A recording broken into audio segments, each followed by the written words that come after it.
Hello, everyone. Welcome.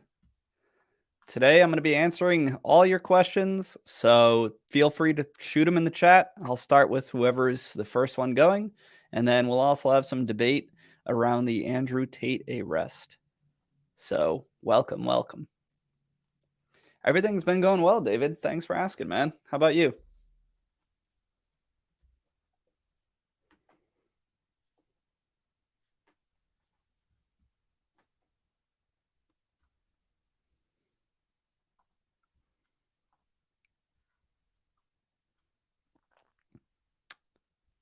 What up, everyone that just joined? Feel free to start by throwing any questions you have in the chat about, situations you're dealing with, or just questions in general around dating, social skills, relationships, confidence, and anything else. All right, we got our first question. Ed Wu asks, what do you do with a girl who says they like you, but their action is hot and cold all the time? Well, I think there's only two things to think about. One, the only way to ever know for sure if somebody's actually interested in you is to try to push things forward one way or another. Often that means inviting them out to actually hang out, or if you're on a date, starting to flirt and make a move and eventually go for a kiss, because they're going to be put in a position where they have to invest and take the next steps in you. It's easy to play hot and cold with somebody when you just have to text them and keep responding or not responding. But when there's actual commitment on the line, that's where you start to gauge if somebody's actually interested. Because if somebody's actually interested in you, they're going to make time to meet up with you. They're going to make time to hang out with you. The other thing I would say is, in general, um, when a woman is being hot and cold, it's more often than not that she's not that interested. I'm not saying she should be desperate and throwing herself at you, but if you find it difficult to get her to respond, get her to commit to a date, or she cancels on dates or ghosts you, and then you follow up a week later and finally she responds, then probably she's not that invested or not that interested. Because again, if we actually care about getting to know somebody, we don't want that connection to go away. We're not going to be like, I really like this guy or I really like this girl, and I'm just going to like delay for weeks and weeks and hope that it works out. So I think the only way to truly know if somebody's actually interested is to try to push it forward and see how their actions align with that.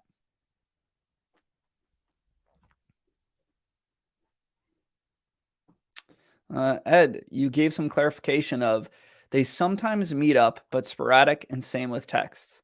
Well, then I think you take the next steps. You start to flirt with them. You start to create some physical contact on a date. You start to get close. You start to tell them what you find attractive or ask them more intimate questions. And you see, are they willing to invest and flirt back in that? Are they open to being touched and close with you? And if you go for a kiss, are they willing to kiss you back? That is the only surefire way you'll ever know if somebody's actually serious about moving something romantic forward with you. I think everything else is speculation. And I honestly think guys wait too long sometimes where they're like, well, I don't want to push it and upset her. Again, if she actually values you and your time, you are not going to scare a woman off by just trying to push it forward a little bit. Of course, if you were like super vulgar and super, sexual off the bat, different story. But just trying to make a move, trying to flirt, trying to get physical, trying to tell her what you like about her, a woman wants to hear that from the guy that she likes. And if she's not ready, but she still likes you, she'll also tell you, hey, listen, I'm just not ready for that yet. But she's still going to be there, still going to be excited to get to know you and get closer to you. David, not too bad. Exercising and studying for the LSAT. I got a tutor and everything. Congrats, dude. That's awesome. One step at a time.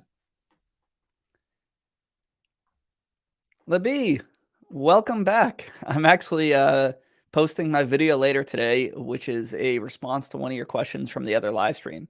So thank you for contributing. And you're asking today, my boyfriend is coming to visit me from the USA to Ireland. It was his birthday yesterday. Is there anything nice I could do for him that a guy would appreciate apart from yum? um, I mean, it's a bit of a hard question because you should know a little bit of what your boyfriend likes, right? And I think the best gifts are often tailored to the person. They don't have to be expensive, they don't have to be lavish, but showing that you understand what excites them or what matters to them, and even doing some kind of gesture around that, um, I think has more impact than just a generic gift for, a watch or something if they don't care about that in the first place. So I would say, like, is he interested in any outdoor trails? Is he interested in hiking? Does he like art? Um, does he love self improvement books and maybe get him a new book? Does I mean, other than that, I would say it's always good to just be exceptionally present with somebody. That is often one of the best gifts you can give to another person is saying, "Hey, for the next few days while you're here, I'm going to mostly be off my phone. I just want to spend time with you. Really be present, not checking out on your phone and like being on social when you guys are together and showing them that you want to really invest your time in him." That will carry a lot more than just, again, some random gift. So I think if you can find something that's tailored to his interests, even if it's just like, hey, there's this really cool little trail. I know you love to hike. I'd love to check it out with you.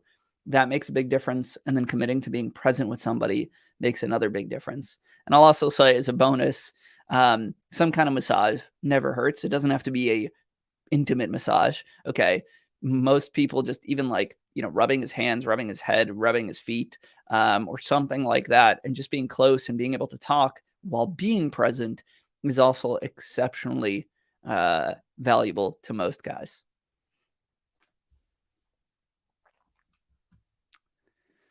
Jeremy, you asked, so online dating hasn't been kind to me. I only landed one date after 4 or 5 years online, and she became my first girlfriend, but we mutually broke up after 7 months. How do I land more dates online? And you said you're also on the spectrum. Well, I'd have to know where things are falling off online. Is it that you're getting a lot of matches and opportunities, but then they're just not progressing, or you're not even getting in front of the women that you want to talk to in the first place? Most of the times when guys ask me this, it's that they're not even matching or getting likes from the women that they want to go on a date with. And that's always going to be your photos. And I know it's simple, and I say this a lot, but you cannot have mediocre photos in online dating and expect to do well as a guy. It's just impossible, especially if you are targeting women that are attractive by the average standard because they get a lot of attention. So you have to ask yourself, are my photos really high quality? Are they outside? So usually it's going to have better lighting. You can do indoor photos, but you need to know how to work with light. Do they make you look good? Like, are you wearing nice clothes? Are you groomed? Do you got a nice natural smile on them? Do you take enough photos to pick the best from them? Do you have some photos that also showcase a lifestyle or interests or hobbies? And do you edit your photos once you take them, or are you just posting them stock off the phone without cropping them, without editing them and improving the look of them? There's lots of little things that you can do to your photos to make them substantially better, but you also need to take a good amount of photos in the first place so that you get 6 that look really fantastic. Whenever somebody goes and gets a photo shoot from a photographer, the photographer is not taking 10 photos. They're taking 300, 400, right? And then they're picking from that and whittling down. Now, maybe you don't have to go to that extreme, but I do think you have to, like, when you're on a walk, snap a bunch of pictures in different areas. And one of them is going to have better lighting, better backdrop, a better expression, and it's going to be stronger than the others. And you pick from that. So I would say to anybody doing online dating and struggling as a man, spend more time getting better and better and better photos than anything else, because you are not magically going to get more women responding to you and matching you with just better prompts or better messages. Most women are going to look at your photo. If the first photo doesn't strike them, they're just going to move on. If it does, they'll probably look at the next few and maybe your profile and then make a decision. But if you have bad photos, you're losing probably the majority of women right off the top. And that makes it a really, really difficult way to see success.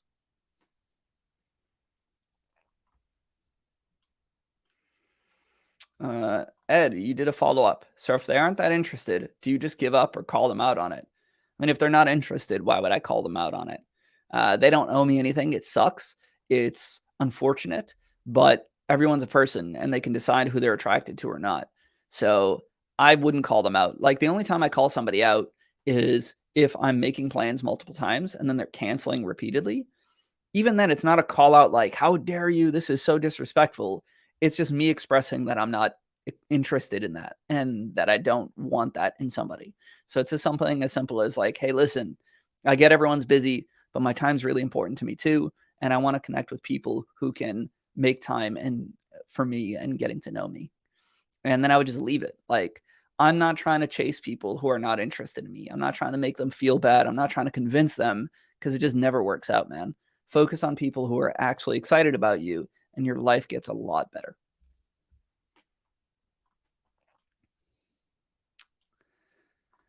Saracella. Hi, Nick. Love the new website.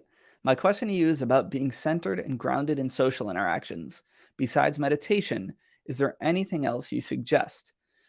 Yeah, first off, thank you for the kind words about my site. I am quite proud of it as well. There's still some little additions I'm making and updating a bunch of my old articles, which I'll be announcing, but I'm quite pleased. So thank you very much. And yeah, I think, you know, being more mindful, which is a form of meditation, but not just doing meditation out of the moment, but saying, how can I really ground myself in the moment, focus on the feelings of what's going on, like focus even on sometimes bringing yourself to the present by like pushing your feet into the ground and feeling that sensation or listening to your breath. Anything that pulls you as much as possible into the present is going to be useful. Then I think it's a commitment to saying, the reason why I'm here is to connect with others, to really be curious about them and ask questions that would truly excite me to get to know them, and then to respond thoughtfully and give them a chance to connect with the real me. Not just rush to say things or fill the void, but to actually reflect on what we're talking about, try to answer more, with personal detail or personal story. And if you focus on really being curious about others and really trying to say things that are meaningful or true to you, then naturally you will be more centered and grounded. You will feel excited about what you're talking about. It'll show in your emotions. People will feel like you're there with them and not just like BSing with random questions or just talking to talk. And that is what makes somebody exceptionally charismatic to others. And that's the problem. Most people that struggle with being present and grounded in social interactions, they're worried about the outcome. What do I say here? How do I make sure this person likes me? How do I get their number? How do I avoid sounding awkward? And that's what's pulling you out of the present. You got to trust that if I really just say, all right, if we connect, if I get to know this person and they get to know me and we vibe, then good outcomes will happen. Okay. So focus on your intention to connect rather than the outcome, and good outcomes will happen. Okay. And it's hard. It's hard to turn off that switch of like, okay, I need to be prepared. I need to make sure I don't mess it up. But you kind of got to trust yourself. And the more that you can let go of that and bring your attention back to them and your focus to them and make good eye contact and be curious, the more that all this will fall into place for being present and just a better conversationalist.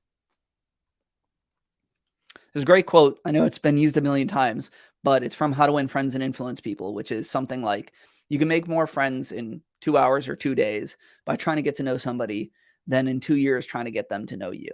Take an interest in other people and be really focused on that, as well as relating back naturally. And a lot of your ability to connect with others will just drastically improve. Music Gamer. What to do with a coworker who might be scared to push things further than just being friends? I mean, I think the only thing you can try to do if they're actually entertaining the idea. So let's say you go and ask them out and they're like, "Oh, I'd be open to it or I'd love to grab a drink, but it's awkward because of the job or whatever." The only thing you can do is try to reassure them that no matter what happens, you'll be okay with it and that you can accept whatever happens. Because that's what people are worried about. Like, am I going to lose my job? if this doesn't work, is this guy going to be confrontational, awkward, aggressive, treat me weird, and then make my workplace, scenarios awkward, or even potentially lose my job? So I think the best thing you can do is say, hey, listen, I'd love to get to know you. I know you're a little concerned about the work thing. All I can tell you is there's no pressure here. I just want to go and grab a drink with you. If we vibe and it's cool, we could see where it goes. If not, I'm completely cool with that. I'm not somebody who's, going to be stressed out about that. And we can still be really chill and friendly. Or, I'm happy to still just like hang out, have a good time, and be good coworkers. And then let the chips fall where they may. I mean, somebody has to come to their own conclusion and say, I'm willing to risk this. I'm willing to lose my job. There's not much else you're going to do to push them to do that. And if you do, and then they feel like they made the wrong decision, then they blame you if things go wrong. So just be honest and be like, I've got no stress either way. I'd love to hang out and get to know you. We'll see where it goes. If it doesn't, I'm okay with that too. And I'm happy to still just be, see you at work and be friends.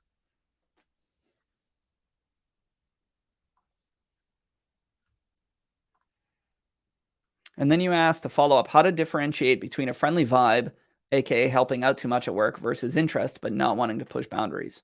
Invite her out for a date, man. Invite her out to get drinks at night. Invite her out to dinner. Tell her you want to get to know her. Tell her you want to take her out for a nice meal.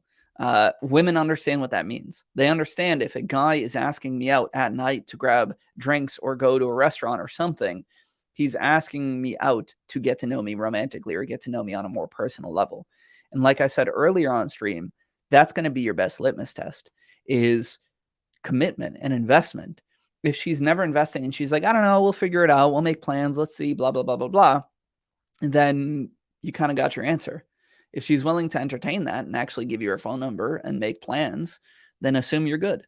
And I don't think that's pushing too many boundaries. You're just proposing an invitation and being okay with whatever she says. If she's on board, you go forward with it. If she's not, you tell her no sweat and you kind of move on.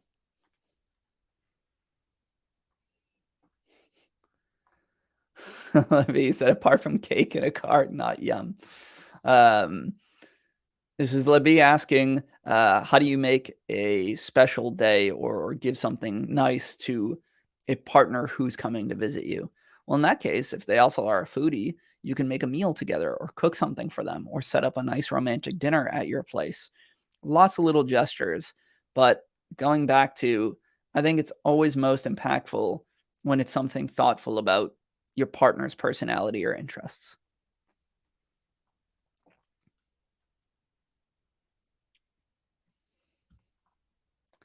Pitch Andy, you're very welcome about the video and approaches, man. My pleasure. Music Gamer, I will get back to your question after doing just a couple others. David, as a Boston native, would you say Boston is a good city for men who are attracted to curvy women? It seems that the best cities in the USA for that are Miami, New York City, and Boston, but that's just me.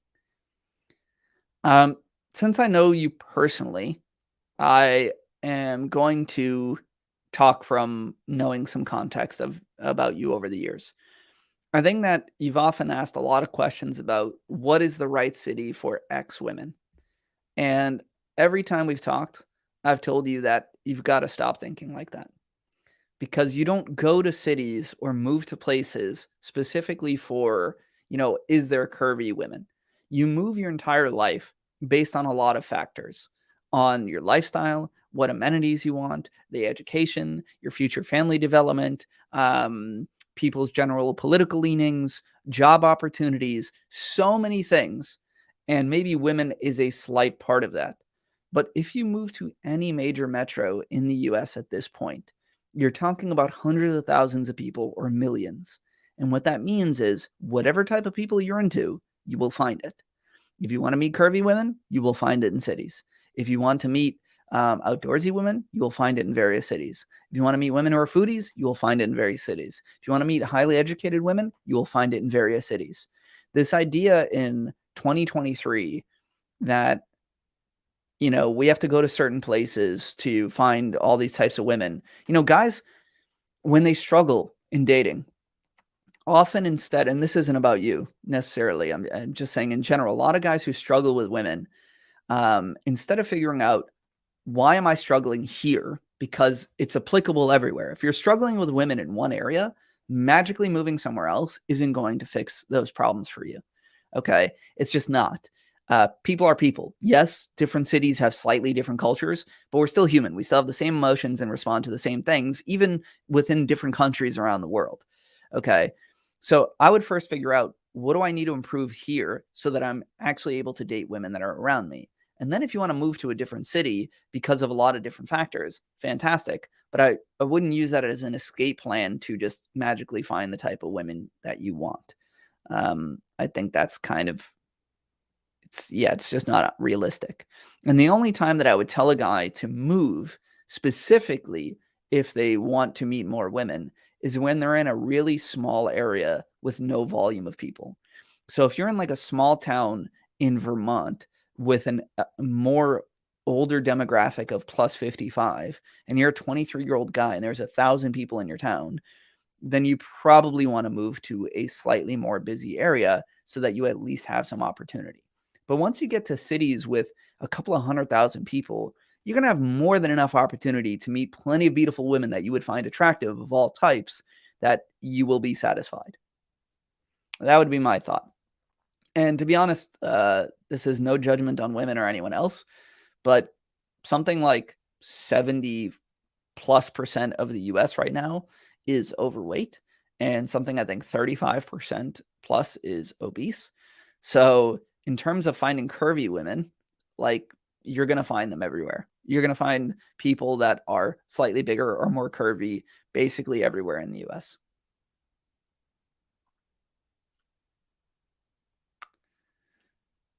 Thanks, Ed. You're welcome. And thank you, David, for praising my site, man. Appreciate that. All right, Jeremy. You said we're not alone. Everyone deserves love, and that special woman or man will make them whole. I agree. I think everybody in this world deserves love at some point, deserves to be cared for, deserves to connect with others in a meaningful way. And I think that we all can. We're all here because our ancestors and our fathers and 10 fathers back all were able to do that. So I think it is human nature. And that's one thing I always tell guys to stay motivated in their darkest hours, is that this is human. We've been doing it for thousands of years. Everyone before you and your family has done it. So you can too. You just need to figure out where are the gaps that are preventing connection from happening.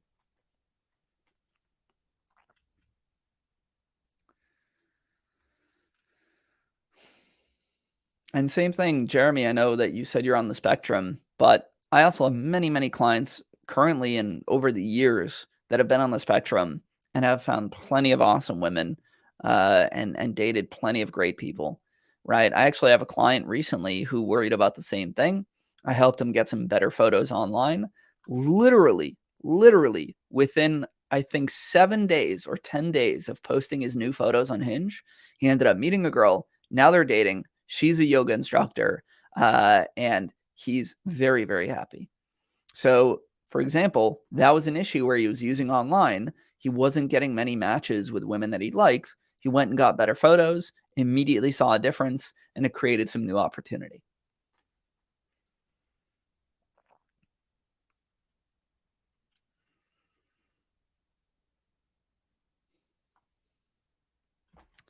Libby, another bad idea for online photos is to put pictures from 10 years ago just because you were younger.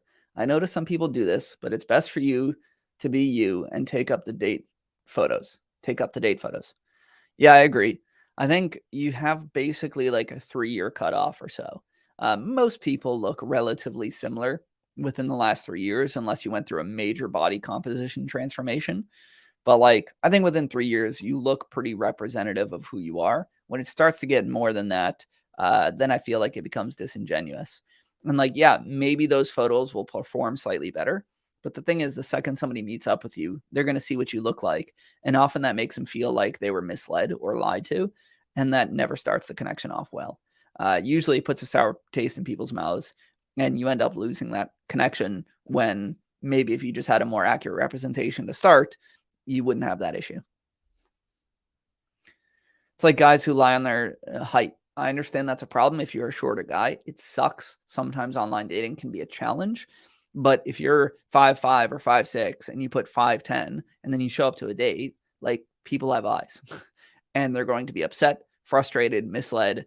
And like, yeah, maybe you'll get a date, but then it's not going to go anywhere. And that actually usually frustrates guys more, where they're like, I'm going on dates, but the women never want to see me again. It's like, okay, who cares about the date if you're wasting your time?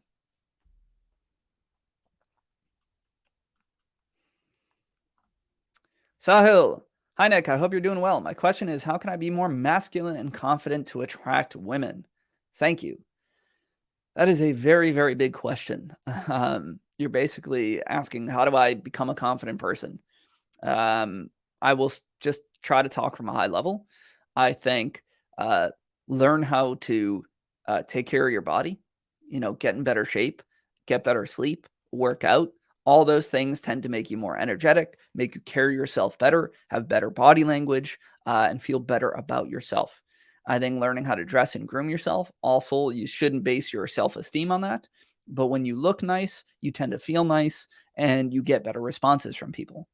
I think outside of that, learning how to just develop your social skills and your ability to express yourself, understand how to lead and be a bit more assertive in life, not aggressive, but assertive, talk about what you want and go after what you want. Learn how to have stronger boundaries and be willing to set them and disagree with people. And then just every day saying, who do I want to be in this world? What values do I want to hold? What opinions do I have? What life do I want to live? And trying to find a way to align your actions with the internal self externally as much as possible, and doing that over time, right? The more true you are to who you are, right? If I'm a nerd, which I am, I hid that for a long time and I felt really bad about myself. And the more that I can own that I'm involved in tech and that I love that, and I used to play video games and all these things, the more that I started to accept myself. And the more that I talked about it openly, I realized, okay, great, this can be attractive to many other people. It is confident to own what you are in any sense, and the right people will appreciate it, and the wrong people won't, but they're not going to be a good fit for you anyway. So that's kind of the high level, is a lot of different points. I would suggest that if you go to my playlist on YouTube around confidence, I have a few videos that give a much more deeper dive into it. You can also see on my site, if you go to my Dating 101 page, I have an entire confidence section. And right there's a ton of articles on building confidence. I would say pick one idea that you're like, cool, I don't currently do this. Let me read it. Let me take the ideas and the exercises to heart, and let me put in a couple of hours in my life over the next couple of weeks actually trying to implement these things. That is what's going to do the most for you, is actually putting your feet to the ground and getting real world experience, trying to be more outspoken, set boundaries, lead, be more assertive, and all those things. And since we're at the 30-minute mark, I'm going to keep going. I just want to ask if you guys are liking what I have to say so far, if you could quickly just give a thumbs up to this video. That way other people on YouTube right now will get it pushed to their front page. Maybe we'll get some other questions, and I'm happy to stay on as long as questions are rolling in. Thank you, guys. Bitch Andy, you said, so I'm going to keep it short. I think I botched the third date with a woman. She texted me telling me she didn't feel a vibe, but agreed to another date. Was I being naive in asking her on that date? I'm not sure if you mean naive asking her in the first place or asking her to another date. Either way, I don't think you're naive, man. The only way we know how somebody feels about us is their actions, right? Do they want to actually continue to meet up? Do they want to get more romantic with us? Do they receive our flirting well? Are they willing to get physical with us? And you're never going to know that until you explore some dates and explore pushing that connection forward. Now, that being said, I will say that if you've had 2 or 3 dates with somebody and they're saying, I don't really know if I'm feeling it, the vast majority of the time, they're not feeling it, and it ain't going to change. because most studies show that people know how they feel about somebody very, very quickly. We're talking minutes, sometimes seconds. Um, and then that usually doesn't change. It's not like they're saying, I'm in love with this person and I want to, sleep with them right away. But you generally know, is this somebody that I could even see myself being romantic with or not? And in my mind, it is very, very rare that especially a woman says 2, 3 dates in, I'm not sure how I'm feeling it. I don't know if I'm, I like you, but I don't know if I like you that way. It is very rare that that'll change. And so personally, after 2 or 3 dates with somebody, if I'm getting that, then I'm usually going to walk away from that situation, because even if they slowly do like you a little bit, they're not likely to become somebody who's really into you, right? And that's what I want. Even for a casual hookup, I want somebody who's like, "Oh my god, I like this person. They're so fun. I can't wait to hang out with them again. I can't wait to see them." Again, not in a desperate way, but in a, I feel some strong emotions and a connection with them, right? Ask yourself, are you questioning if you wanted to see this woman again? Probably not, right? Wow, I find her pretty. I'm interested. I like talking to her. I like hanging out with her. And that's kind of what I want from people in my life. I find that to be true in romance. I find that to be true with friendships. And I find that to be true in business. It is so, so uncommon for me to find somebody in one of those connections who are like, I don't know if I want to work with you. I'm not sure that you're my vibe, or I'm not sure if your advice resonates. And then suddenly they want to work with me. They become a great client. They believe everything I'm saying. It just doesn't happen.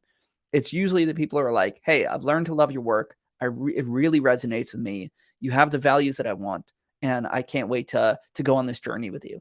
And then they usually become a great client, not in the success of like, they're a good client for me, but there's somebody who really takes me seriously, takes my advice seriously, and they get the most out of it. So you're not naive, man. I think you have to explore a connection a few times. And I would say, like, you could go on another date. Just be realistic with yourself that easily 8 out of 10 times or more, if they're still questioning their feelings multiple dates in, it ain't going to change.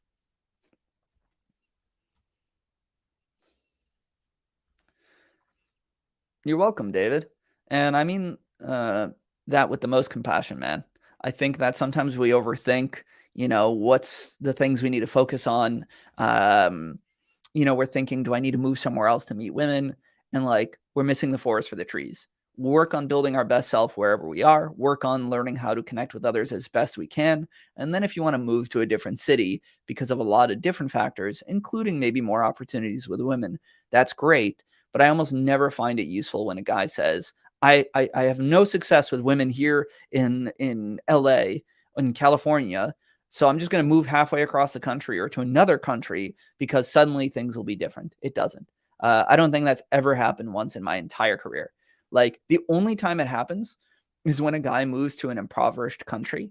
Like, he's from the States, he has a lot of money, he moves to Vietnam, and then he gets more attention. But it's not because his skills have gone up.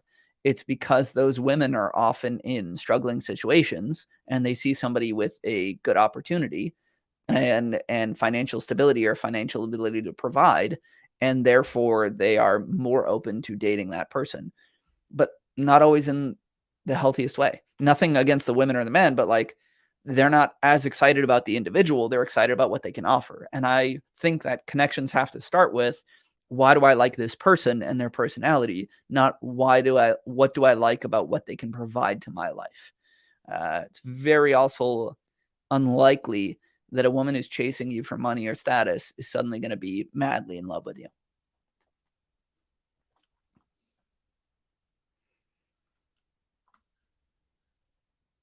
Jeremy, is it okay to date other people if you're seeing one person for a month? Also, how long should I wait until I want to ask a woman in general, whether it's online or via DMs and texts? I mean, it's perfectly okay to date other people until you've become exclusive with somebody. I think until the words are starting to be discussed of like, hey, what are you looking for? What do you want here? Are we exclusive? Are we not? Then the assumption nowadays is that everybody's casually dating until that happens. So I don't think it's bad. I think that if you're seeing somebody for a month, they're probably going to start to know if they see you as a real prospect or not. And I would just be conscious of, if you know for a fact that the person you're dating says, yeah, I'm looking for something serious. I want to get settled with somebody. I'm ready to build a family. And they're spending a month with you, then odds are they want to get into an exclusive situation. And I would try to address that sooner than later because I don't want to lead somebody on. And I don't think it's nice and compassionate if you care about them. So if you're not looking for the same thing and they've told you what they're looking for, you need to talk about it. And you need to say, hey, listen, I totally understand where you're at. I really like seeing you. I really like spending time with you. But right now in my life, I've got out of a bunch of relationships or whatever it is, and I'm just kind of looking to date and keep things casual. And if they're on board with that, fantastic. If they're not, I still think it's better to walk away from a situation with honesty than to just lead somebody on and hurt them later, especially again, if you actually care about that person's feelings. So I don't think it's inherently wrong to date other people within a month as long as you guys have been open with where things are at or nobody's pushing for something more substantial at that point. And then in terms of like how long should I wait to ask a woman out, whether it's online or via text, I always say like once you get a couple of positive emotional responses. So usually that's within the first day of texting or the very next time you guys are texting. No more than that. I think if you're texting somebody online or whatever for a day or two, like they already know whether or not they'd meet up with somebody. They found you attractive enough to match you or like you. They're on a platform trying to get to know somebody romantically, or they gave you their phone number from a bar because they know that you want to be romantic. And if they're serious about it, they're going to commit to plans within a couple of days. So usually I'm just seeing like, is this person responding back to me with emojis? Are they laughing? Are they opening up? Are they being silly? Are they being playful? Are they flirting back?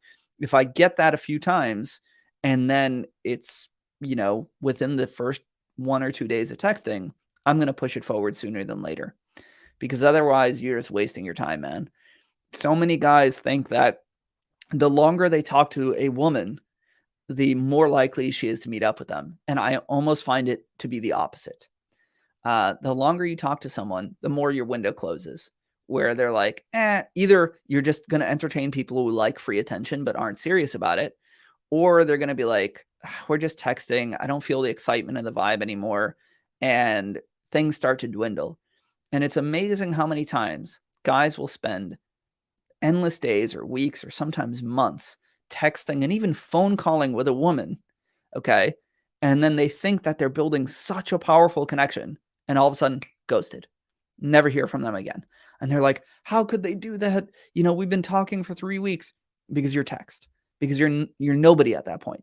I know it's hard to hear, but you're nobody. They don't know you. They haven't spent time with you. They haven't felt your energy. They haven't looked in your eyes. They haven't felt your vibe. Okay. It's an idea of a person. And it's easy to walk away from an idea of a person. That's why I think you need to get in on a real date as soon as possible. At the very least, getting on some kind of a video call or some way to interact in a more personal way is like a stepping stone. But I just would not be texting a woman for multiple days or weeks without trying to move it forward. By the way, before I start the next questions, if anybody's excited, I'm glad to talk about any Andrew Tate thoughts, questions you guys have, opinions. Normally I don't address this stuff, but I've been getting a lot of emails about it, especially since he was formally charged this morning. So we can talk about that in a little bit once I get through some of these questions. All right, I'm going to go back. I had a question earlier from Music Gamer. How to bring up a divorce in the past. How much detail is too much on a first or second date? I think that the way that you bring up the divorce is just own the reality of it. You just talk about it matter of fact. You don't feel embarrassed about it or ashamed of it or try to deny it because that makes it more suspect, right? If you just say, yeah, honestly, I was married for 4 years. We went through a divorce a couple of years back. It was hard, but I feel like I'm in a really good place right now. Then people are going to say, okay, this divorce happened, but he's not upset about it. He's not holding on to anger and resentment. He's not embarrassed about admitting it. It must have been processed okay. It's not weighing on him. It's not like a huge, problem just lingering there. And that's, I think, where most people are concerned about stuff like that. Same thing I tell guys about, like, when they haven't had much romantic experience. If you own it and say, yeah, honestly, I spend a lot of time just focusing on getting my degree and getting my career up, and now I'm ready to kind of date more, then people are cool with it. If you're really like, I know I haven't had much experience and I know it's a little weird and I hope it's okay, then that is how people will perceive it. They will perceive it through that negative light. And then how much detail is too much? I think that's partially for you to decide. So in general, I probably wouldn't be talking about it for more than 5, maybe 10 minutes, because I think that the first or second date is supposed to focus on you two, you guys connecting, you understanding each other, you feeling each other's vibe, and you flirting. If you're reminiscing about the past and especially about painful things, it kind of detracts from that connection that you guys have in the moment, and it can change the mood of it.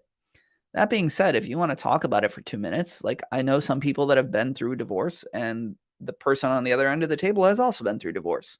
So it's okay to share that. Just I would probably cap it at like 5 or 10 minutes. But also, if you don't want to talk about it much at all, then I think just express that and say, yeah, I've been through divorce. It was about 2, 3 years ago. We're in a good place. We're still friends. And, everything's great there. But honestly, I don't really love talking about that much on a first or second date. I'd much rather get to know you and actually feel the vibe here. Or I feel like, when we talk about stuff like that on a date, kind of detracts from the moment. We can always talk about that later. Tell me more about you. And then you're owning that you are okay with it, but it's just not something you want to focus on, rather than like getting quiet and being like, I don't want to talk about this. Just tell them, like, yeah, it's not exciting. I don't think it's the best way for us to get to know each other. I'd rather focus on the moment. And most people are like, cool, he's not embarrassed by it, but he just has a boundary here. No big deal.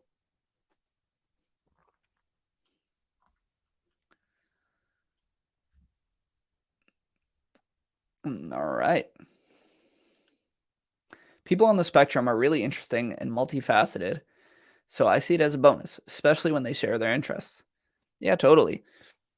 Being different can be quite attractive. Again, it all comes back to how you own it and how you express it.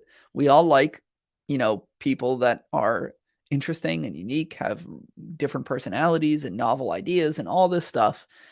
So it's more so always going to be about your self-acceptance and showing the world that you've accepted who you are. And that's going to give the right people the best chance of saying, cool, he's good with it, I'm good with it.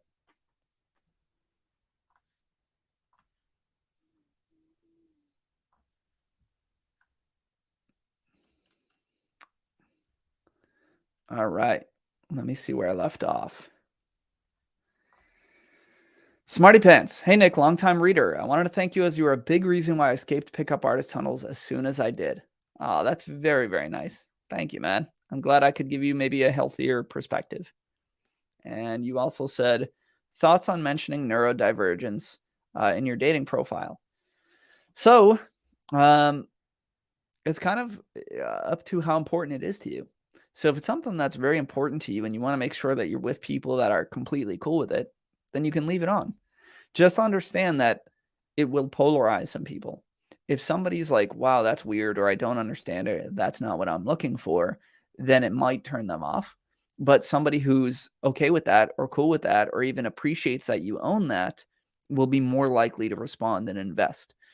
So it's really about you. If it's not like a big part of your life and you don't care about it and you don't really talk about it and you don't think about it, you don't have to. But if it is, then I think putting it on your profile will weed out the wrong people for you, but then bring the right ones closer. And I talked earlier on stream about a client recently who's on the spectrum, who has landed a beautiful woman who is, young and in shape and great and extroverted. And he doubted that he could attract a woman like that. And I told him the same advice. I said, listen, if this is who you are, own it. Put it on your profile. Put it on your profile that it matters to you. And guess what? Within 7 days or so of getting new photos, he matched with her. He matched with a couple of women, actually. Went on a date. They moved it forward. And I think it's been cool. He made some comments to me that, like, she appreciates that. She appreciates that He is more unfiltered and more honest and more direct because he is neurodivergent. And she likes that about him, that she doesn't have to question what he's actually thinking or what he's feeling, but that he's willing to own those things on openly. So everything is an asset. It just depends on how you feel about it and how you express it.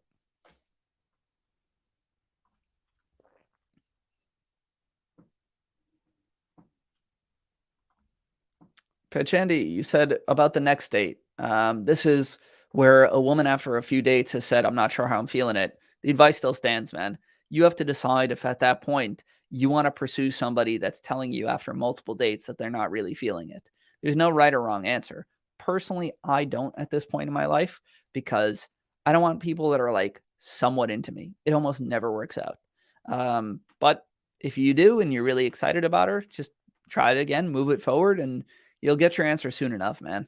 As long as you're trying to move it forward, trying to flirt, trying to make a move, trying to go for a kiss, you're going to know how she feels. Very quickly, she's going to say, I don't want to do this. I don't want to kiss him back. I'm not feeling in this. And then,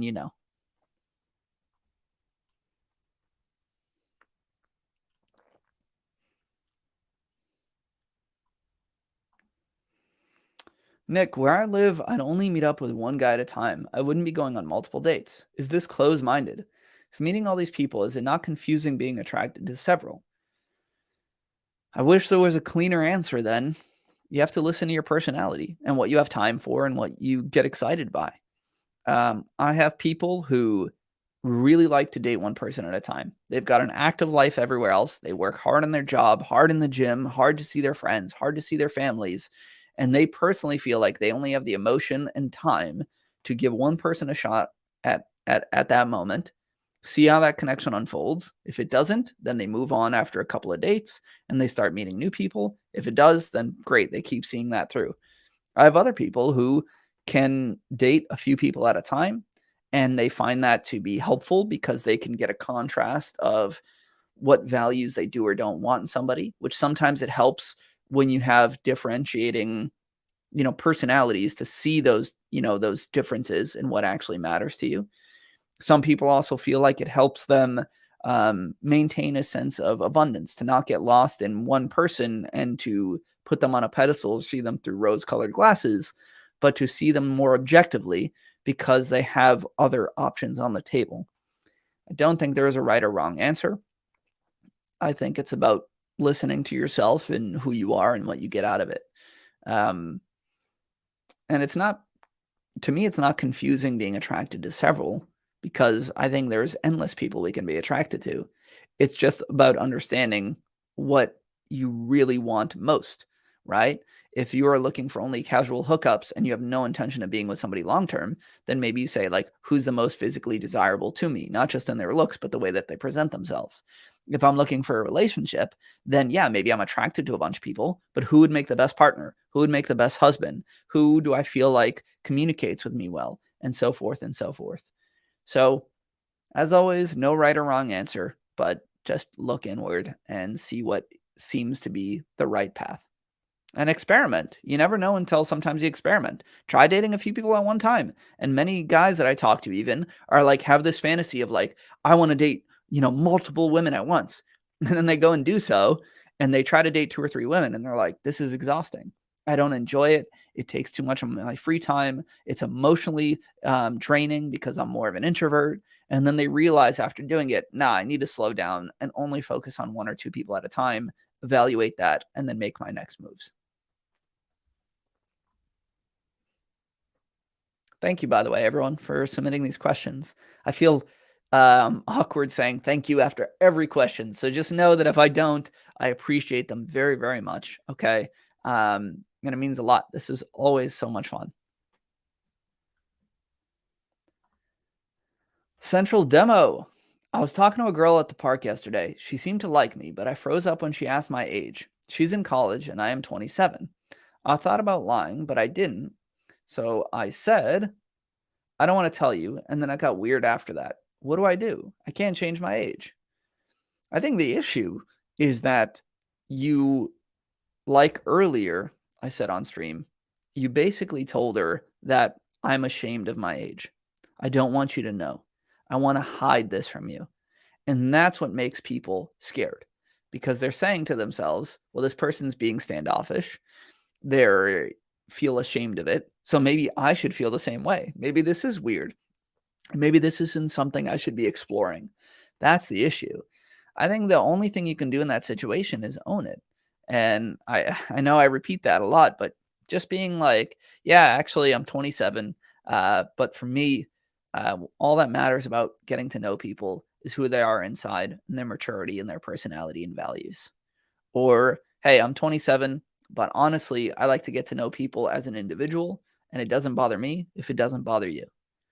And that is your best chance of reassuring somebody. I don't think this is strange. I look at it differently. I'm not intimidated by it. And that will give someone the best chance of aligning with those feelings. Because a lot of times, what a woman's worried about is either two things. One, is this weird for me to do, like, with other people, judging me?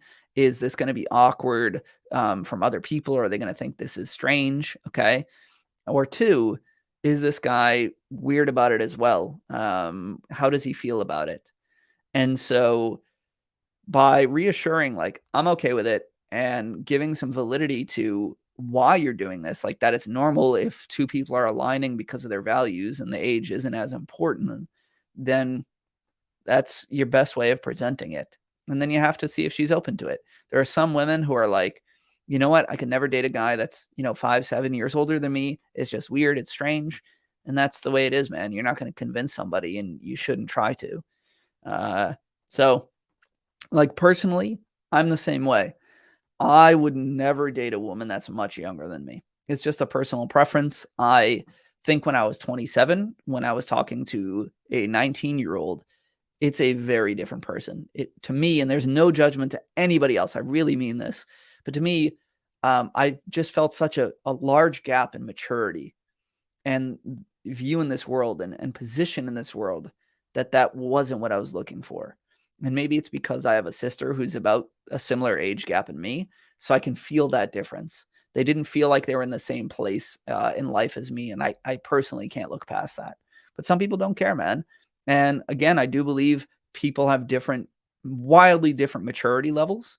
And sometimes, for example, a 22-year-old woman can be exceptionally mature and well adjusted as if she's somebody who's wiser than her years. And they're going to be a 22-year-old who's still basically a high schooler who doesn't understand the world, parties and does all this wild stuff. And they're two very, very different people.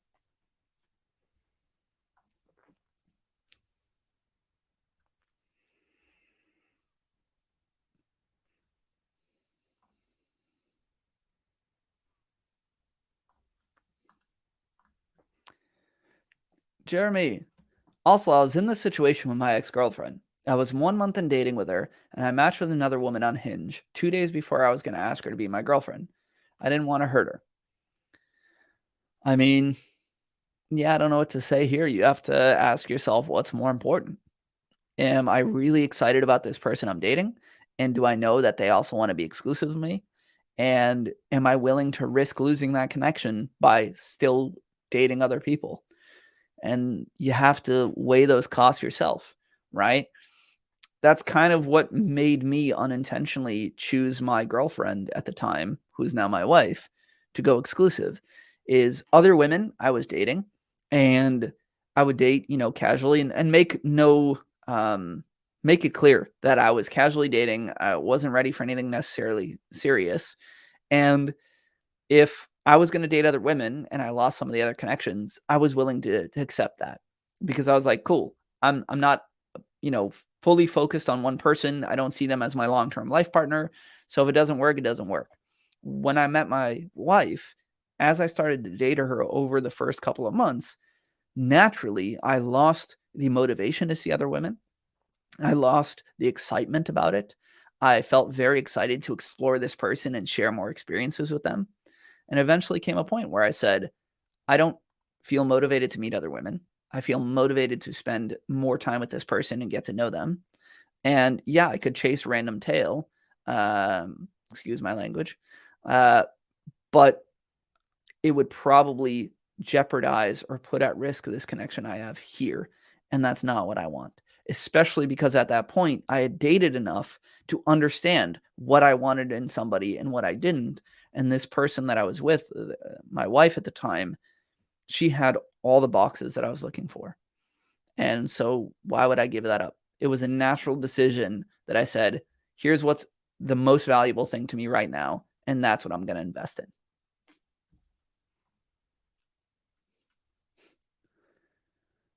Oh, thank you, Libby. No problem about posting the question twice. That was my bad too.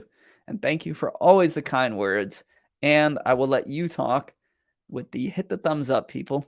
That's very, very nice of you. But yeah, the more that people like this video, the more people come in on the stream and the longer we can answer questions.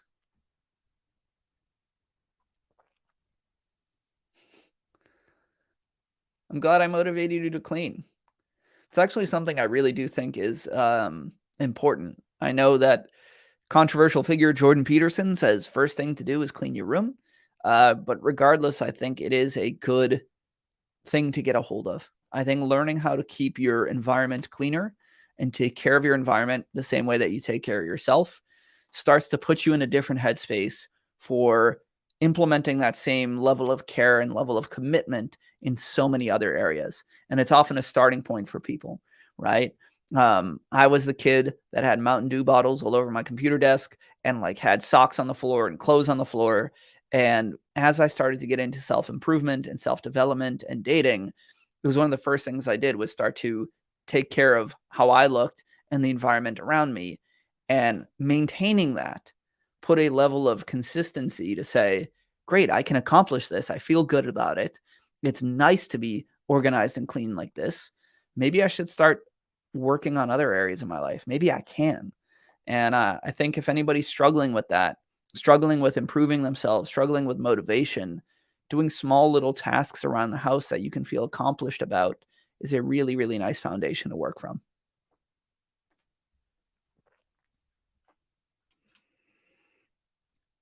All right. I haven't had a question in a few minutes, guys. You got a dating coach on stream. You can ask anything about love, romance, relationships, rejection, breakups, social skills. Otherwise, we can debate if anybody's interested in the Andrew Tate arrest and ideas. If not, no but worries. Jeremy, you said you think that you've learned a lot from your first relationship and that you know what you now want and you have high expectations. I think that's great, man.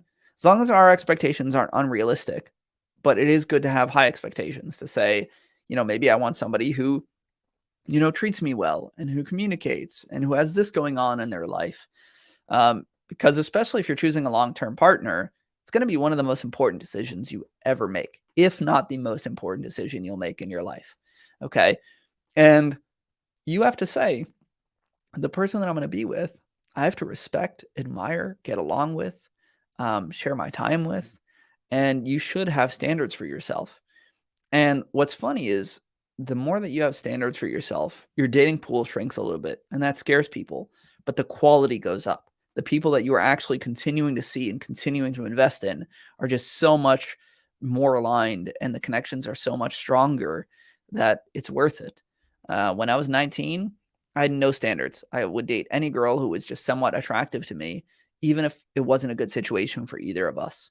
And now that I've gotten older, there's lots and lots of people I wouldn't give a real chance to, even if I was physically attracted. So I'm losing overall opportunities. But then when I actually meet somebody that I know is good for us, we really hit it off. It's much more powerful.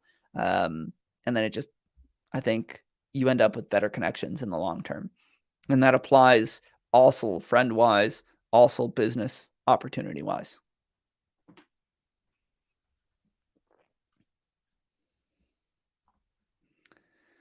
The B, your kids are like this. They are teens, but they are getting better. That's great. And I think, yeah, I mean, we're teens, right? This is where our formative years, and we're dealing with all sorts of emotions and hormones, and it's normal to not have all your stuff together at that point. But I think it might be the starting point where you say, I'm going to try a little bit of that. I was not organized, not well put together, didn't take care of my health and all that until I was probably 18 or 19. So no worries. Kids are going to be kids.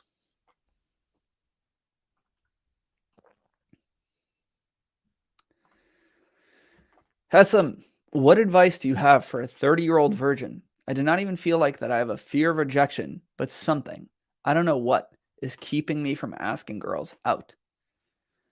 Um, I need a little bit more detail to really give you an accurate answer because people fear inviting a woman out, for example, for many reasons. Because of the rejection, like you said, because of expressing their interest. Like that shows a woman that you're romantically interested and maybe we're wrestling with some sexual shame or sexual anxiety. Sometimes it's fear of success. It's the opposite. If I ask a woman out and she says yes, then I have to take all the next steps to make sure it works well. And there's a lot of pressure there. The only thing I can say is practice makes perfect. So if in the moment you are struggling to pull the trigger and find the words, then practice outside the moment. Think about one or two activities that you want to invite a woman to at any point, any woman, anywhere. You love going to botanical gardens, you love going to craft breweries, whatever it is. Okay. I want you to either look in the mirror or pull up a photo of some women on, online dating or even on Instagram.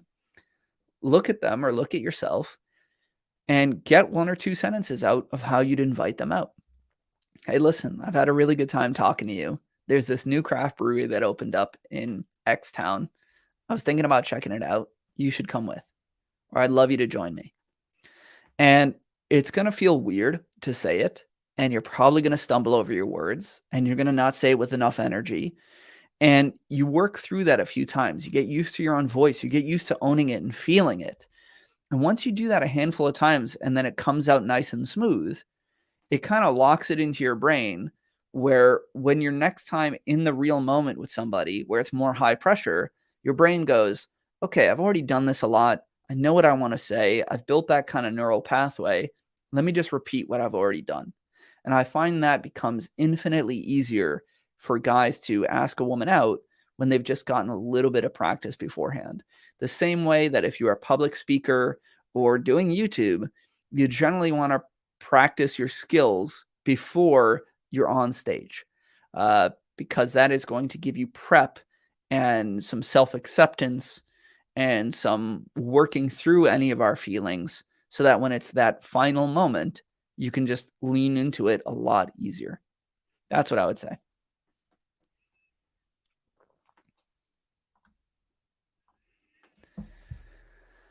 Necto, what would you say is the best time to start dating? Which age and which situation?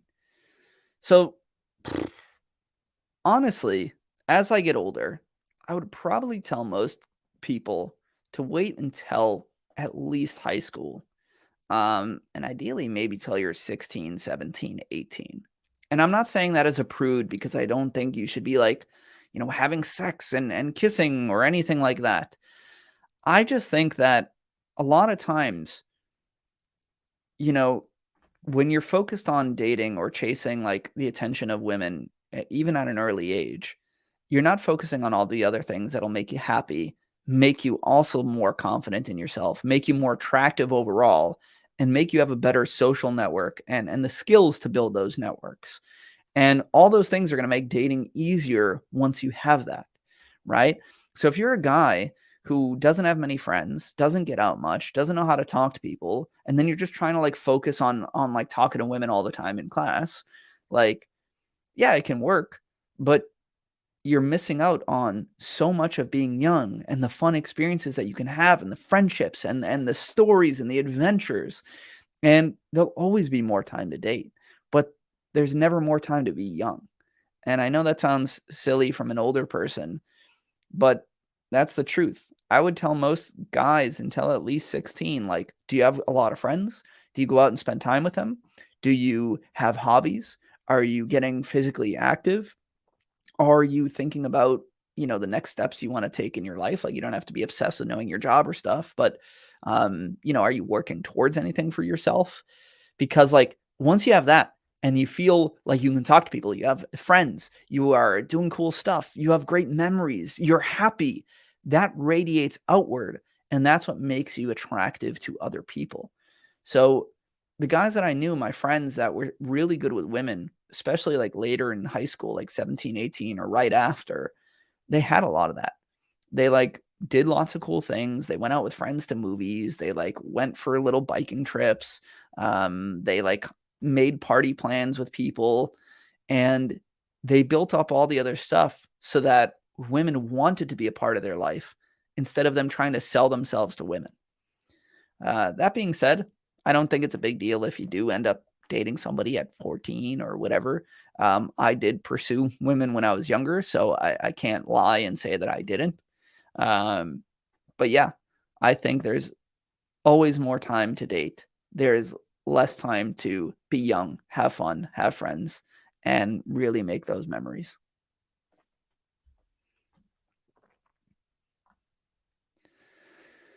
PL, I am too much of a nice guy, and I don't know how to get past the barrier of being seen as a nice guy and showing a woman I am interested in them. Um, hmm. This is kind of like the question earlier about how do I build confidence. It is such a big question that I think a 1 minute answer will not suffice. I think that, um, yeah, I mean, honestly, I would say the biggest thing is overall saying, who do I want to be in this world? What are the things that I want to say? What are my opinions? What am I interested in? What do I like to talk about? What are my values? Maybe starting to journal about that, and then saying, where in my actions can I align my behaviors in the real world with those internal things? So, for example, maybe you're really nervous about talking to strangers and being social. Okay. You're not going to overnight start talking to random strangers everywhere and doing it, but you can say, what are a bunch of smaller steps that can get me used to that? Can I start making eye contact with strangers? Can I smile at them and wave? Can I talk to the barista who's serving my coffee? And the more that you start to build up that integrity, then the more that you start to, one, be more confident, which is when most guys are saying nice guys, what they're really saying is like, I'm really shy, I'm really unconfident, I'm not very assertive, I don't speak my mind, etc. And the more that you trust in yourself and you say, all right, I can speak my mind, I can talk to more people, I can tell somebody what I want or what I don't want, then you will start to drop those quote unquote nice guy tendencies. Same thing with showing women interest. You're not going to overnight be the guy who's going to suddenly be able to make out with any woman that you meet on a first date, but maybe you can start to like hold slightly longer eye contact when you're hanging out with a woman. Maybe you can position yourself closer so that eventually you can naturally touch. Maybe instead of being able to go for a kiss right now, you can say, let me just get a little bit of physical contact one time. Let me give her a hug when I meet her, or a hug goodbye, and something that I normally now avoid. And the more that you do that, the more that you start to trust in yourself, the more experience you build saying, I can handle this. And even when it doesn't go well, I can still handle it. And it's not a big deal. The more that you will start to get used to showing interest. Same thing with inviting a woman out. You don't need to invite a woman out to a big date and make a big thing. Just get the words out. Do you want to grab food after, on Thursday? Like, even if it's just like 4 words, it's still better in doing something that is trying to make you more in integrity than trying to get it perfect at this point. Uh, if you haven't, I would definitely read the book No More Mr. Nice Guy by Dr. Robert Glover. I don't agree with every single thing in that book. I think that he draws sometimes too hard boundaries, but overall, I think that most of the advice in there is quite helpful and quite eye-opening. And that is a pretty good starting point if you want to learn how to be less of a nice guy and be more comfortable with showing interest in people. And of course, I have tons of videos on the confidence section in the playlist in this on YouTube, and the confidence section and the flirting sections also on my website and on YouTube.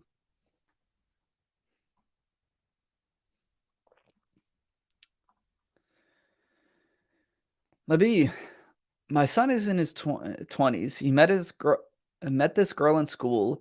She was an exchange student. They both traveled to see one another, but she had some issues. Seems he's lost hope and isn't taking care of himself. Any advice? They broke up over 2 years ago. Well, I think this is a very personal subject, so I want to tread lightly because I don't know everything that your son's feeling or going through. I think the best thing you can do is sit with him and do two things. One, show him that you understand it's hard and empathize with him. And give him an opportunity to share his feelings and say, it's okay to feel this way. It's okay to feel upset. I can't, I don't know fully what you're going through, but know that I'm here for you. And if you ever want somebody to talk to, I'm always an open ear, because sometimes somebody just needs support and somebody to, share their feelings and process them outwardly without judgment to start working through them. And then the second is to remind them that there are lots of amazing connections out there in this world, and it hurts, but there's 8 billion people on this planet, and we can connect with an infinite amount of people. And what you'll realize over time is that when you put yourself out there, right now it feels like you lost the best person in the world to you. You lost somebody you really cared about. But over time, you'll start to see that maybe you're not going to find someone who's exactly like that person, but that doesn't mean it's better or worse. In fact, it might be somebody that you're closer to, and you might realize that there are all these values you want in somebody that you never saw before. And I think the only thing is to say it's really painful. It doesn't mean we can't mourn this loss, but we have to just keep in mind that there's many, many other connections in this world. And the second we explore that, we'll start to see how excited and beautiful that can all be. So I think empathize with him as his mom in a non-judgmental way, and remind him that no matter how hard it seems like, there's going to be a lot of other connections. And once he's ready to start exploring that, he's going to be amazed at how excited he is and how many other people he can meet that will just make him feel a totally different way. That's what I'd say without knowing more.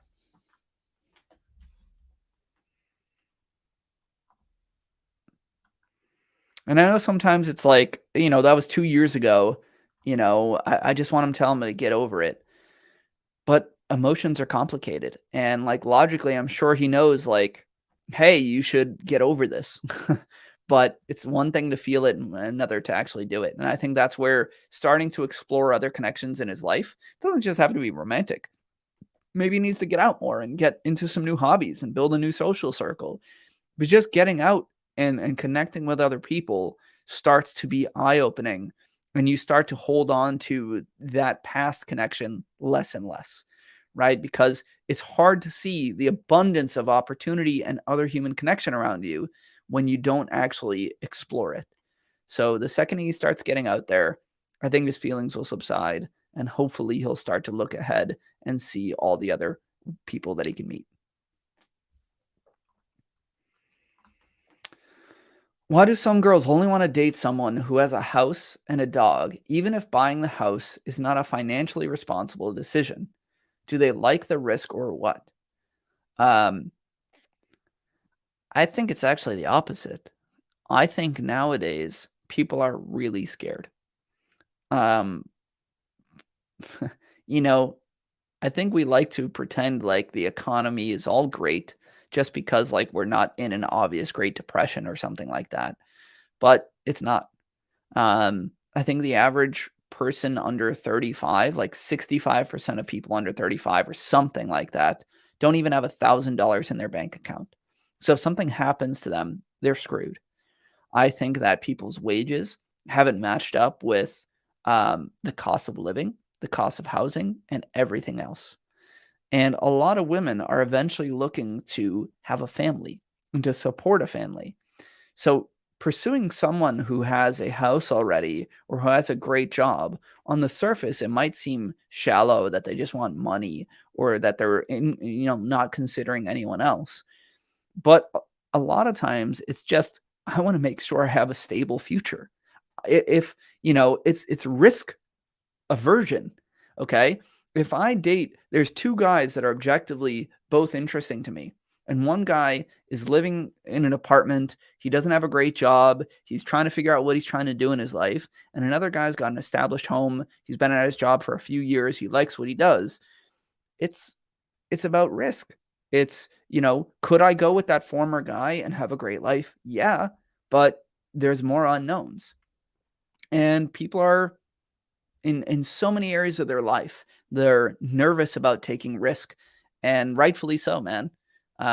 I now have a kid, and I understand more than I used to. Like when I was in my 20s, okay, and I'm just coaching for myself and just traveling the world and doing all this, I'll take all the risk in the world. Okay, I'll open up any business, I'll travel anywhere, I'll do anything because I'm like, if I fail, I can deal with it. But now that I have a wife and a child, everything has to be filtered through that. If I do this, what is the chance of something bad happening to our future? And it does change the way you look at life.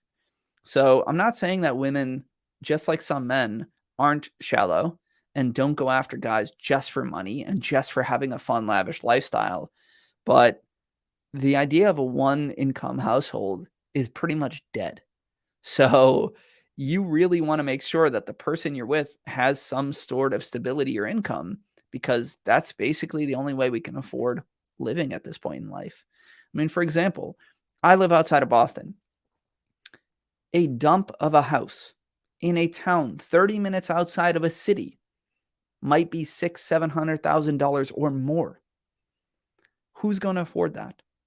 When the average person, what is it, 40 or 50% of people work minimum wage or close to it, how are you going to survive? When your mortgage at these rates are $3,000 plus a month, all your expenses are like that. We don't have healthcare that's paid for. We don't have childcare that's paid for. I know it sounds kind of silly and cliche, but like that's the reality. And I think it really sucks. I think the next few years, I'm not a doomer. I don't want this to happen, but I think we're in for some potentially hard times. And yeah, so that's why you're seeing there was some study that came out a few months ago, maybe it's from NPR or CNN or something, that said, young women are choosing older men. Young women in their 20s are often choosing, or something that was like, young women are more in relationships than young men, and more young men are single and not in relationships. And when you look into the data, it's because young women are choosing to date older men because of that financial stability. If you're a 22-year-old woman or 24-year-old woman, or maybe let's say even like mid upper 20s, and you're like, I want a family in the next few years, the average guy who's your age does not have a lot in the bank, does not have a down payment for a house, does not have that. Guy who's 35 might. So are you willing to hold off your life in hopes that you could build a good life together? And that's a hard pill for a lot of people to swallow.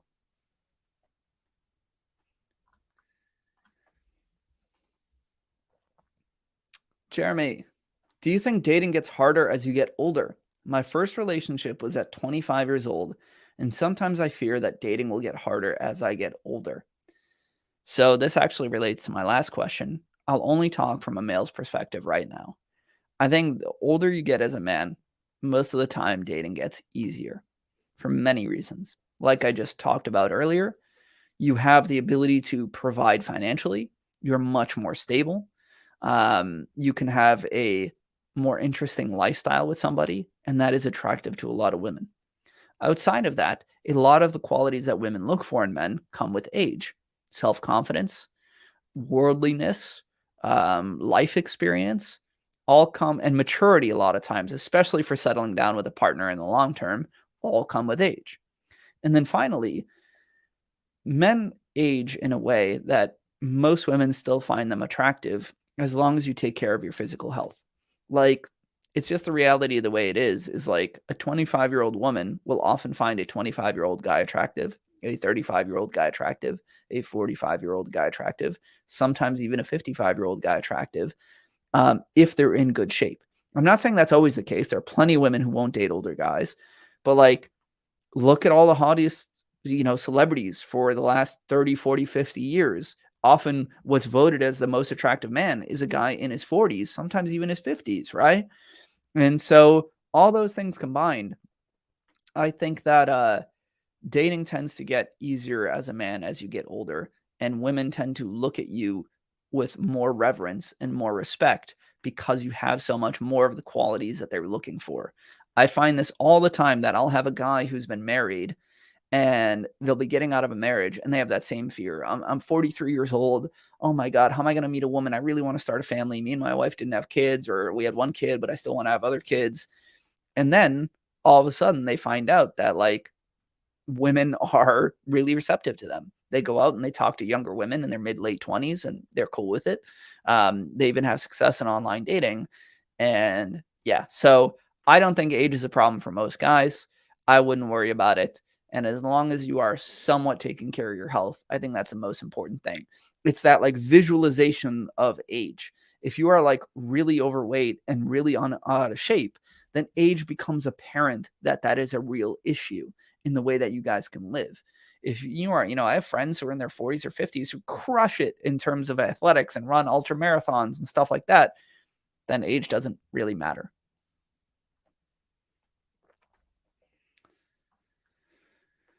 Necto, where would you say is the line between seducing and manipulating the other person? In both, you are trying to make the other person like you. That's a very interesting question. I think it comes down to my definition of just being a leader versus somebody who's a controller. So a leader says, I'm going to go after what I want and try to express what I want.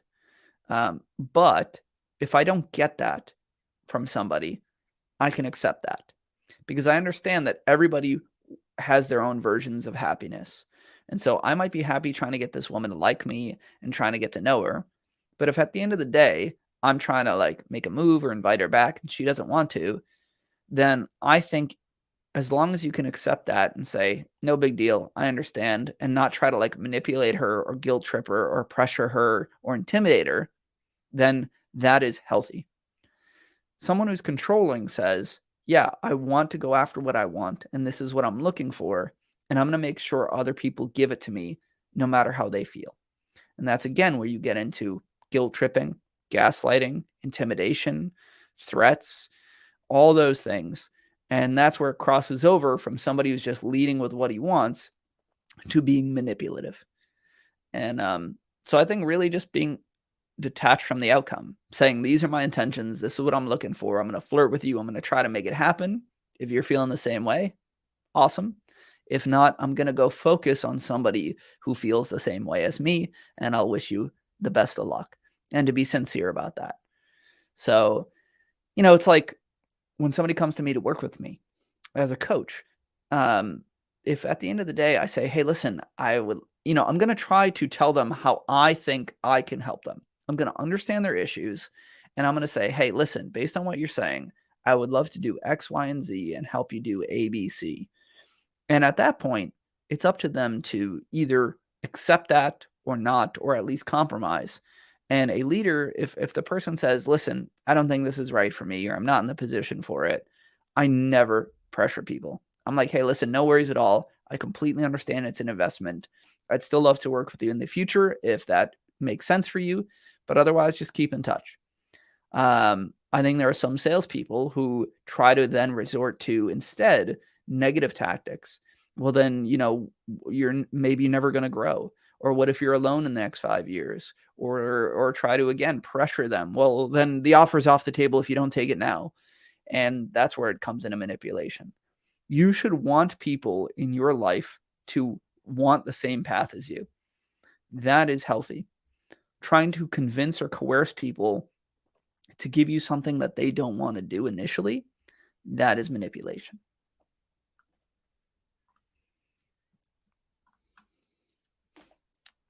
Tim, Nick, any advice for overcoming ED, aka erectile dysfunction, when it comes to dating new people?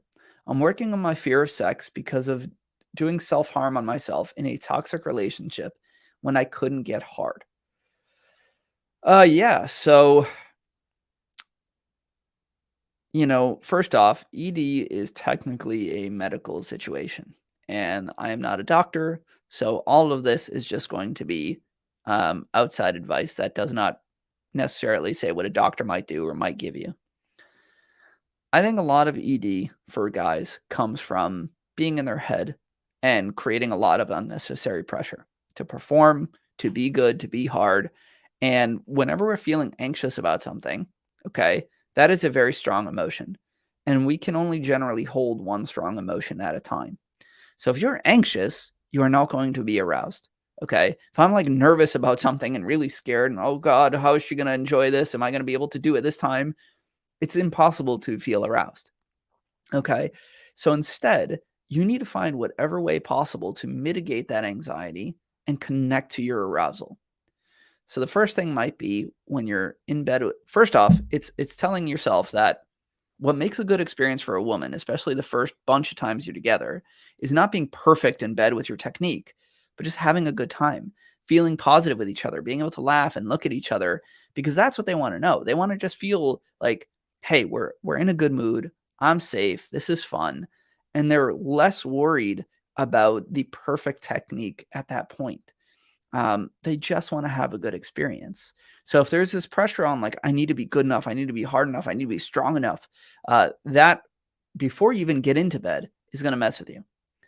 Next, I would say when you're in bed, how can you bring yourself to the present as much as possible?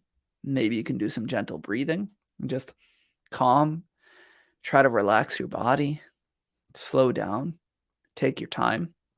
Okay, all this will start to send signals of like, just be present. Let's take our time. There's no rush. There's no pressure to get anywhere. It's to experience the moment. I would start to then focus on some sensations or senses in the moment. That's going to bring you present and allow you to get turned on. So I'm going to make eye contact with her. I'm going to like touch her body slowly and like touch her skin and feel how it feels and get turned on. I'm going to look at her body and allow myself to get aroused. I'm not going to focus on like what's going to happen, how do I perform? I'm going to focus on the feelings in the moment and really touching her body and letting it wash over me.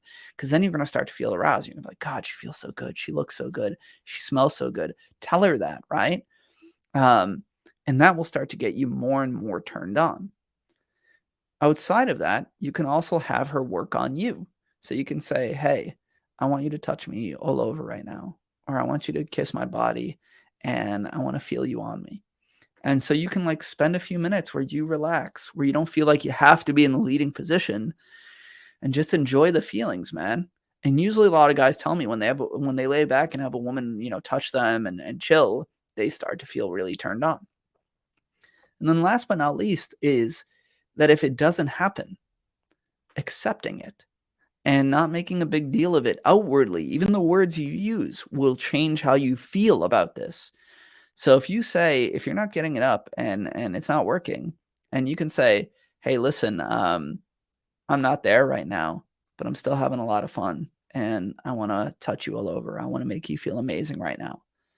Okay. Or be like, hey, let's just hang out and cuddle and kiss a little bit and touch each other. Then you are learning to accept yourself. You are not beating yourself up in that loop, which then creates more anxiety or self-doubt, which makes you less aroused and keeps you in this self-fulfilling prophecy. Okay. And then you start to feel her acceptance where she's like, hey, no worries at all. Like, yeah, I'm having a good time too. Sure, we can just cuddle and chill. And you start to realize it's not a big deal. Like most women are not going to care if the vibe is still good, the vibe is positive. They'll give you chances, man. They understand that the first times that anybody starts to have sex together is going to be the worst that you guys have. You're both nervous. You're both in your head. You don't know what you guys like. You haven't explored each other's bodies. Nobody's expecting perfection. In fact, I think the best sex starts to, happen weeks or maybe a couple of months into a relationship where you guys really can be open with each other, explore things, talk openly, discuss fetishes, kinks, what you like and all that. So yeah, just to recap, I would say take the pressure off yourself of being perfect and performing. Nobody's expecting that. It's more so about being positive, having a good vibe and having a good time together. And that's what women want. I think second is trying to like relax your body as much as possible. Breathe, relax your muscles, unwind, slow down, and take your time. Most women want more foreplay and more time before even having sex than guys do anyway. If you just like hang out and touch each other for 15, 20, 25 minutes, women love that. And so you could take your time to start feeling aroused and not feeling like you need to rush through something. Third, I think you need to focus on senses or physical sensations in the moment that really start to arouse you. Checking out her body, touching her skin, feeling her body, smelling her, listening to the sound of her voice, and just letting that be mindful and wash over you.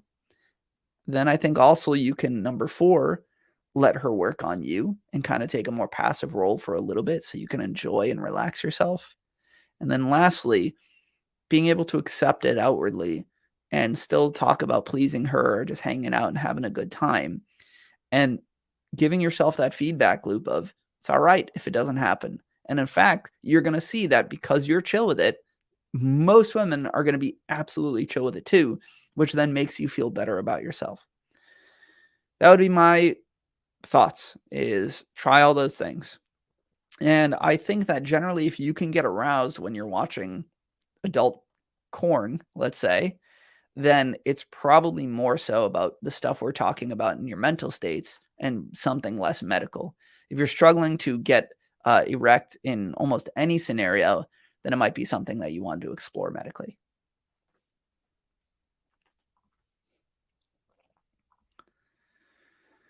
Sarasella, speaking of authors, what's your opinion on Robert Greene's books?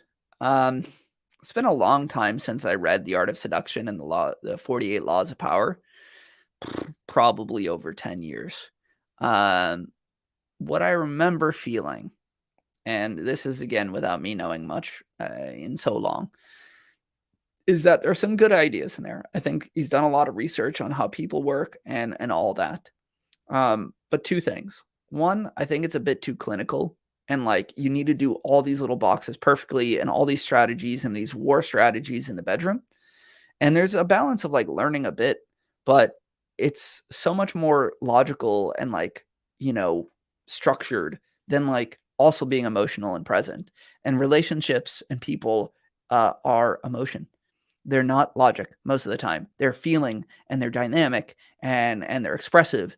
And so it felt a bit too clinical and logical at times, which is not how real people interact. And that's not what makes the strongest connections. You don't have to do everything practically perfect. If people feel like I'm having such a good time with this dude, he's confident, he's fun, he's sexy, like you don't have to like say the perfect thing all the time. They're still going to be madly into you. The second thing I felt was I did feel a bit of manipulation. I did feel like this was coming from you now need to learn all these logical tactics to hit these switches so that people like you more at whatever cost, instead of coming from a frame of mind of like, all right, I need these principles, but how can I use this to make a more mutually awesome experience for both of us?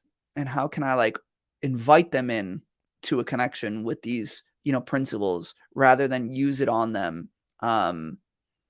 Like sometimes people doing like fake scarcity, okay, where you say like, if I pull away from somebody, if I don't text her too quickly, if I like ignore her for a couple of days, then like she'll like me more and she'll chase me more. Now, sometimes that works because people who are struggling with attachment issues or self-esteem will see somebody pulling away and say like, I need to get that back. Why don't they like me? And it might get somebody to chase you, but it's not going to make a good, honest connection. And it often attracts the wrong types of people and the wrong connections, where somebody doesn't actually want to be with you for you and actually getting to know each other and all that, but because you're using distance or disinterest on them. And I don't want to have to do that. So I think from what I remember, it has some good ideas and good principles, but it's a bit too logical and formulaic, and it's used in some manipulative ways that I don't necessarily love.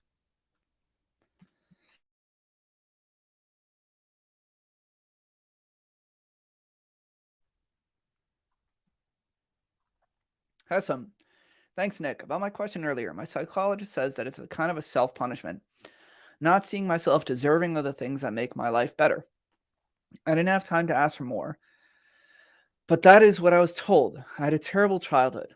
I just need to do the things to get me started and stop remaining in the same place in my life. Also, not having experience is a big insecurity. So yeah, man, unfortunately, I don't want to pretend to be a therapist, and without knowing much more about your childhood, which I'm very, very sorry about, and the internal thoughts and feelings you have, um, The only thing I can comment on is a lot of the practical work that you can do despite those things. And what I will say is just remember that your past does not dictate the future. It sucks. You might have some trauma left over.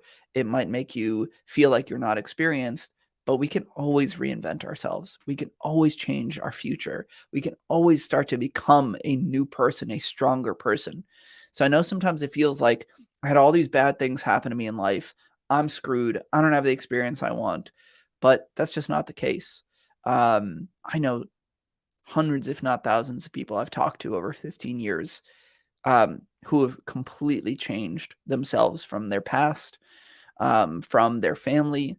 One of my best friends was literally growing up in the worst possible situation with family members that were drug addicts and no education and emotionally abusive. And it's been a lot of work, but he is an incredibly successful in his career person. He is a great friend with great character and integrity. He's got a wonderful girlfriend. And it's like wildly different than where he came from. And so just because you haven't had experience in the past, let me put it this way. Don't make your lack of experience prevent you from getting new experience. It's a self-fulfilling prophecy. Your lack of experience doesn't matter. You can always get new experience, man. Right? It doesn't matter.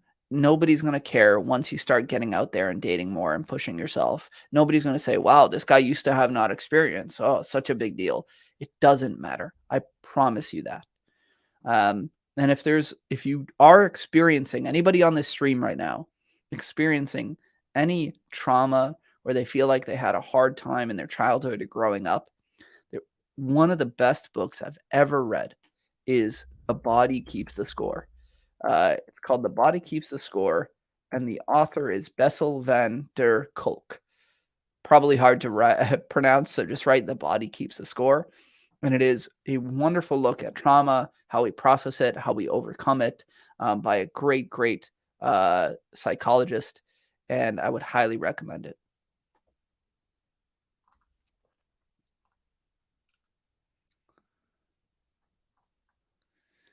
Labi, this is in response to in addition to your previous question where you asked about your son who is still hurting from a breakup that happened 2 years ago.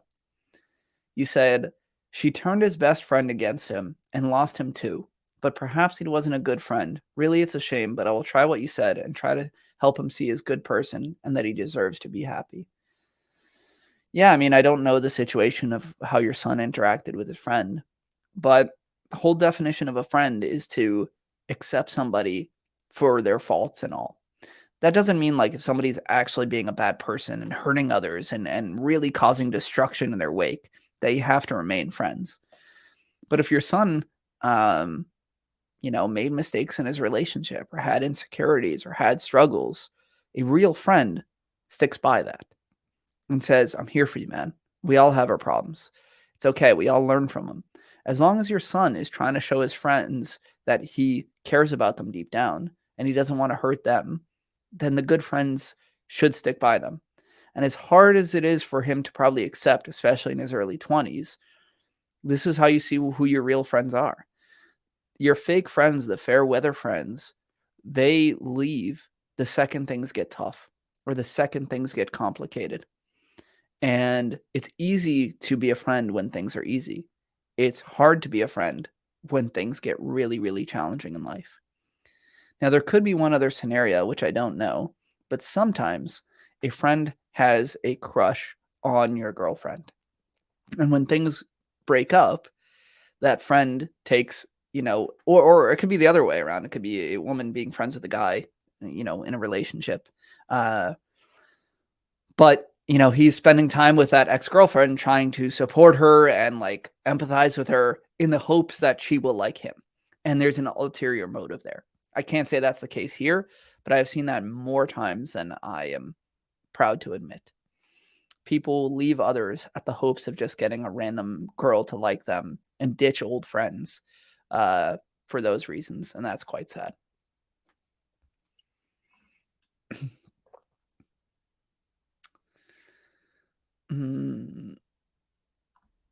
Central Demo. I'm Cambodian and 5'4" and have an average face, so overall I'm probably a 4 out of 10. Should I approach the cute girls, or can I also go for the hot girls, but they are out of my league for a cold approach? Go after who you want, man. Don't question that, because at the end of the day, you have to do what's going to make you happy. If you're going after women that you're not that attracted to, or that you're mediocrely attracted to, and that's not going to satisfy you, I'm not saying that's the only thing you should look for, but I think being attracted to the people that we're with is important.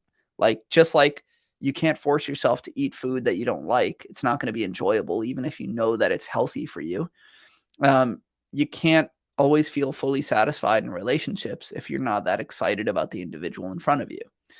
So, unless you want to be less happy or less satisfied, I think you should try to take opportunities with whoever you find interesting.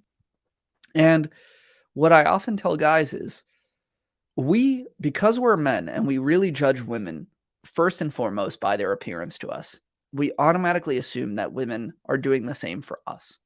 And yes, women are going to look at you and judge you based on your physical appearance, but they are much often more dynamic in terms of like other qualities that they find really attractive in a man that you control, right? Your style, your grooming, your body language, your eye contact, your smile, your health and physical body, your personality, your sense of humor, your confidence, your leadership, your ability to flirt and be sexual. All those things are areas that you can continue to improve, which make you infinitely more attractive as a man.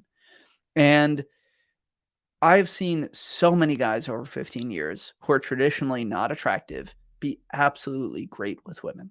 I've talked about many of them on my videos, some former friends, some former clients. I have a friend who's amazing with women. He's 5'3", and he has often dated women who are much, much taller. He prefers women that are like 5'7", 5'8", or taller. That's just what he's into. And because he is friendly, social, likes himself, has a good vibe, has good energy, he's never really struggled. And I really mean that. When we were in high school and when we were in our early like 19, 20, he was one of the best guys I've ever met with women. He was better than I was. And he always dated beautiful women. And so just about the way you carry yourself and a way that you can cultivate all the other things you can do to make yourself more attractive. And I have a video on height. If you look at my YouTube channel, or if you type in the word height or short, there's a video there. I have also a couple of articles I'll link here. Have some videos embedded about how to be more attractive, quote unquote, when you're not attractive, or the things that you can improve. So here's one in the chat, and here's the other.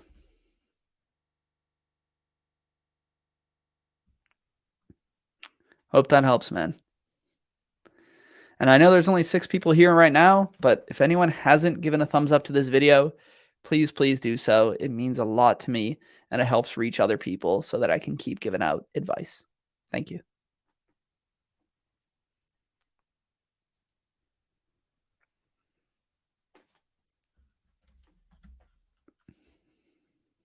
So we have a few people left here. If anyone hasn't submitted a question or has another question, I am very happy to answer them. Otherwise, I will eventually start to wind down, and I can see you guys another time. Necto, do you make these streams often? I've been doing about one every couple of weeks, but I am absolutely planning to make this more consistent. At the very least, starting every week, I want to do it at least once a week, if not more.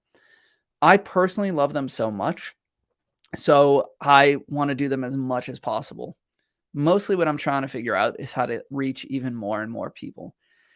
Because unfortunately, I feel like I give advice that I try to be balanced and fair and healthy, but that I know is effective. Still really, really, really effective at getting guys to be more confident, more social, more charismatic, and more successful with women, more flirtatious, more powerful, intimate connections, and all that. The issue is I'm often competing with videos and influencers that are just saying much more polarizing or inflammatory things, and that gains a lot of attention. And so I'm trying to figure out a way to structure these streams maybe on some themes. Like I did a really long eye contact one that I thought was good. I might do some React streams where I like pull up where I ask you guys to send me some TikToks or YouTube shorts of people giving advice. And I want to react to that as a coach and give my take and how I would rate their advice. Just trying to find more creative ways to reach a bigger audience here because, yeah, this is really fun for me. That's actually why I put like talking about Andrew Tate today is I know a lot of people have been asking me about that. So if anybody wanted to get into a debate and maybe reach some other people that I haven't talked to, I thought that would be interesting, but seemingly nobody really wanted to talk about that. So I'm good with that too.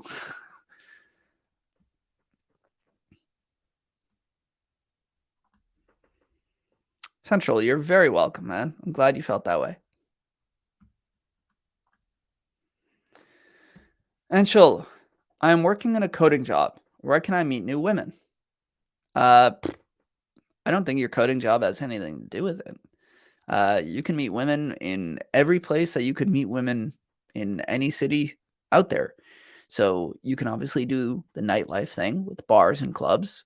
You could do the online dating thing, but you can also meet women at classes like cooking classes, fitness classes, art classes, improv classes, or anything else. You could go to music venues like small concerts or festivals. You could do, you know, things where artists show up to, like stand up comedy, an art gallery show, an author meetup, anything like that. You could do a board game cafe or pub trivia or a video game bar. Okay. You can go to parks, coffee shops, co working spaces, uh, the beach, literally anywhere where people are congregating, I think is a viable place to meet people. So the way that I would rather ask yourself is where would you want to spend some of your days and nights that would be fun for you, where also women that you are interested are at? So, for example, I love things like photography, parks, hiking, any kind of conferences or self improvement work, author stuff. I love small music shows. So that's where I would go. And there's going to be women there, right? In most of these places. If not, then you can decide, hey, like this is a cool place for me to hang out personally and maybe with my friends. But then I'll have to find some other avenue for women.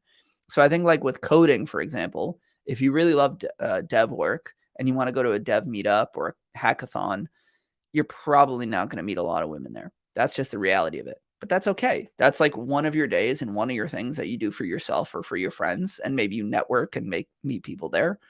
But then you say, like, what else can I do? On Sunday, there's like a little art and food outdoor like market thing. I'll just go out there, grab some food, walk around, look at the stalls, and talk to people.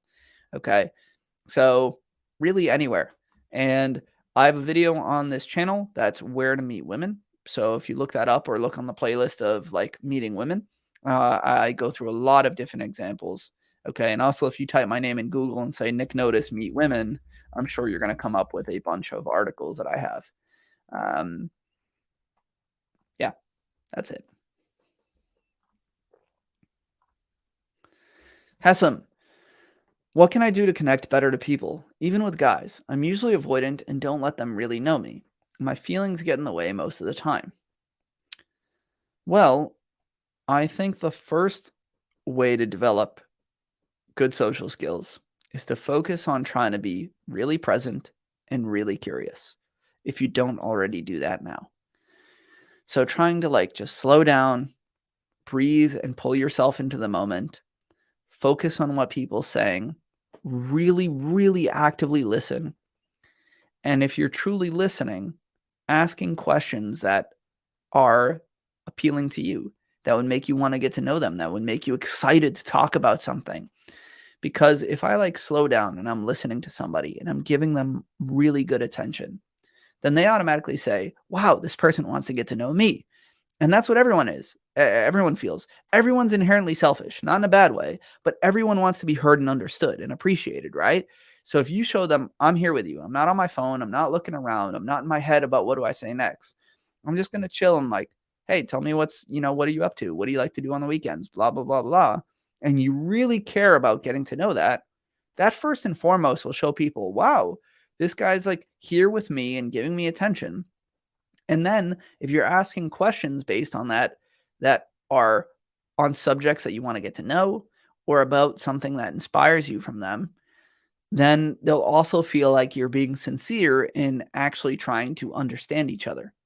Okay. So if somebody tells me that, they're an Instagram influencer, maybe I don't care about how many followers they have or how frequent they post or whatever. That might not be interesting to me. But what might be interesting to me is, um, how do they come up with creative ideas all the time? Do they want to live nomadically in this world? Do they ever feel like it's lonely and challenging when they're working mostly behind the camera away from people? Those might be questions that would actually excite me. People will feel like this person's being real and sincere. And then naturally, this comes the third part. I will get excited to share more about my opinions and myself with them. And that is where connection is formed. When two people are really present with each other and then really starting to share who they actually are, it's that sharing back and forth and that acceptance of one another that brings people together. And on a practical level, when you said, like, I'm avoidant and don't let them really get to know me, take it one step at a time. Say, the next time I talk to somebody, I'm going to bring up one subject or one thing about my life that normally I'm really scared to talk about. So for me, it was when I used to talk to women, anything remotely nerdy or geeky, I would avoid. So I started making it a habit of saying, I'm going to ask women about, this nerdy subject or video games, or I'm going to bring that up.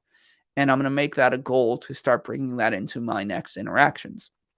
And as you do that, you start to learn to accept yourself.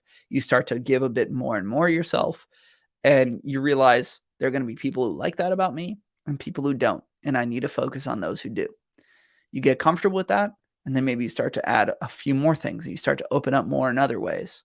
And it's a process. It's a process of trying to be really present, really curious, and then slowly saying, how can I reveal a bit more about me of the things that I normally avoid?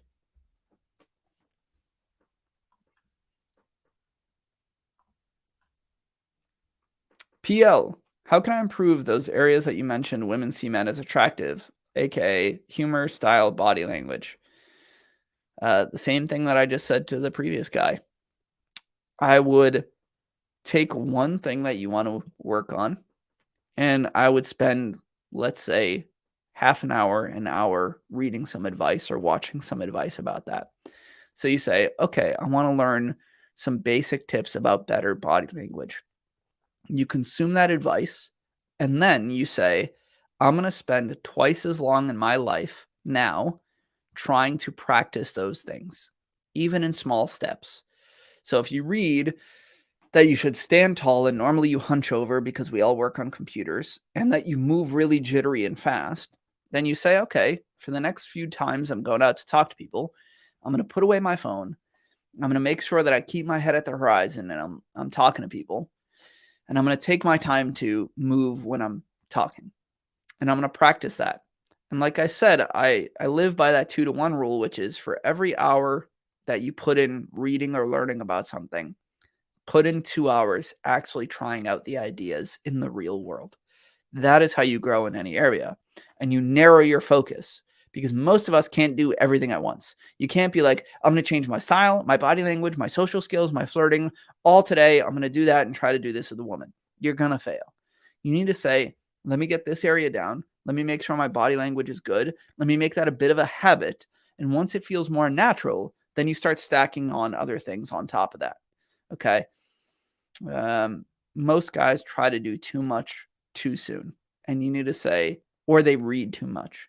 And you need to say, I need to read a little or watch a little, put in a lot of the work, but on one specific area. When it starts to become more second nature and more natural, I'll start adding in other ideas that I want to approve about myself.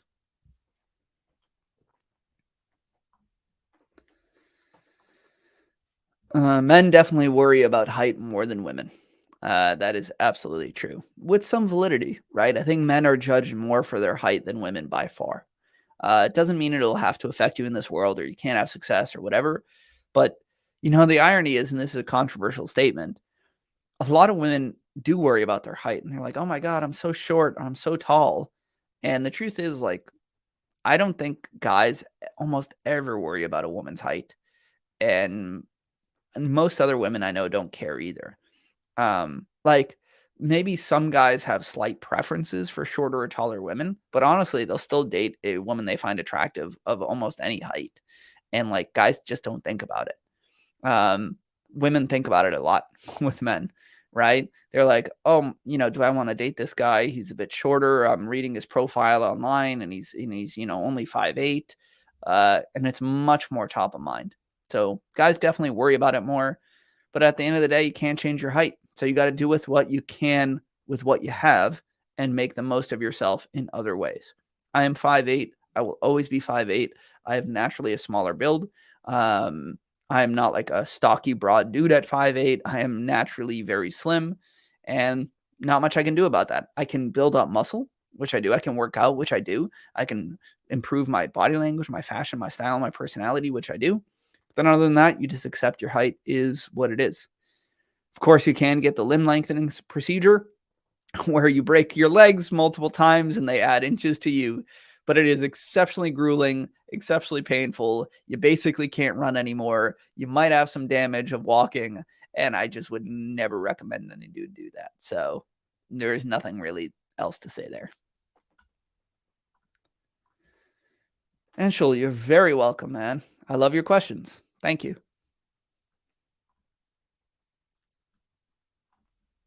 Libby, your guy's 5'7", and you never noticed until he said it to me. I don't mind at all. I'm just happy that we get on well. Exactly. Many women are like, I don't care. If I like the person, if I'm having a good time, if I'm attracted to them, if we have a positive connection, that doesn't really matter otherwise.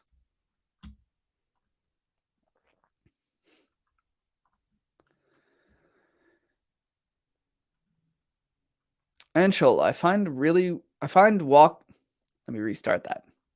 I really find walking away from people difficult who are not interested in me. How to deal with that situation? Slowly start to, well, two things. One, I think write down some deal makers and deal breakers for people that you want in your life. So look at the people that you've enjoyed interacting with, your friends, your dates you've had, and say, what are the qualities I really wanted and appreciated in those persons? And what are the qualities I didn't? And be objective about it. Because when you're in the moment and you're feeling feelings and you're like, oh, I don't want to lose this person, our rational mind goes out the window. So you need to say, well, if this person isn't curious about me, if they don't seem kind or warm to others, if they seem closed off, and I'm trying to really talk to them and get to know them, and that's not changing, then objectively, you got to put that in, you got to write it out and tell yourself, if I'm seeing those things, then maybe I got to accept that that isn't the right person for me. And the more that you can be aware of your standards and the values you want consciously, the more the easier it is to walk away from someone with even your feelings wrapped up in it. If you don't know what you actually want in somebody, or you don't have standards for yourself, then you will just accept whatever's in front of you.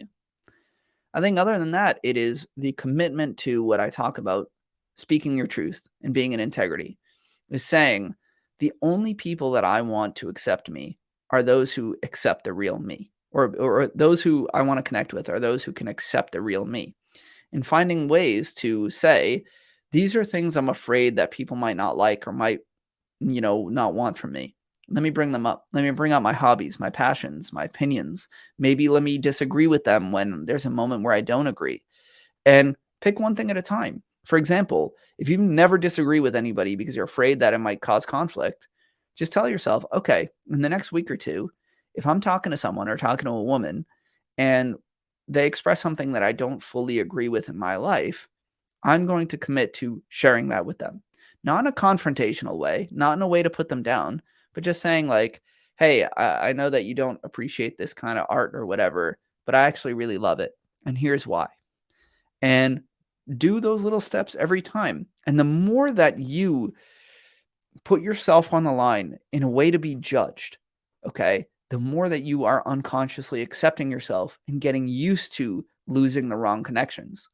So it's that combination of setting standards for yourself objectively, and then, figuring out how you can be conscious of them when you're with people and saying, yeah, this person doesn't have what I'm looking for here.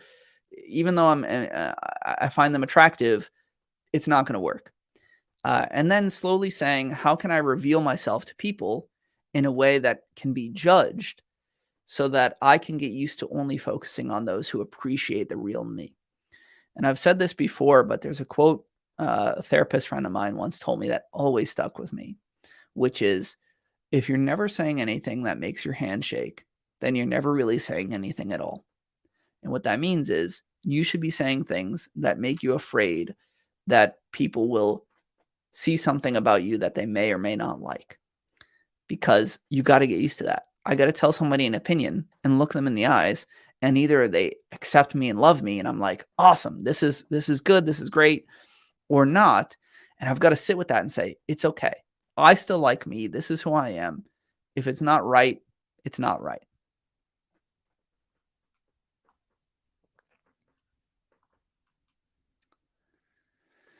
Necto, how would you say I can get into a more social mood? Also, thanks for all your questions so far. All your answers so far. Yeah, I mean, I think just being in a more social mood, lots of little things. One, change the way that you carry yourself. So most people think when I'm nervous or upset, it like affects my body language. But what you don't understand is your body language affects also your mental state.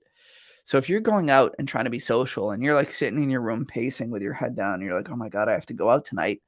You're going to send all these signals to your brain that says, you're miserable. This sucks. Don't be happy. Feel small, all that.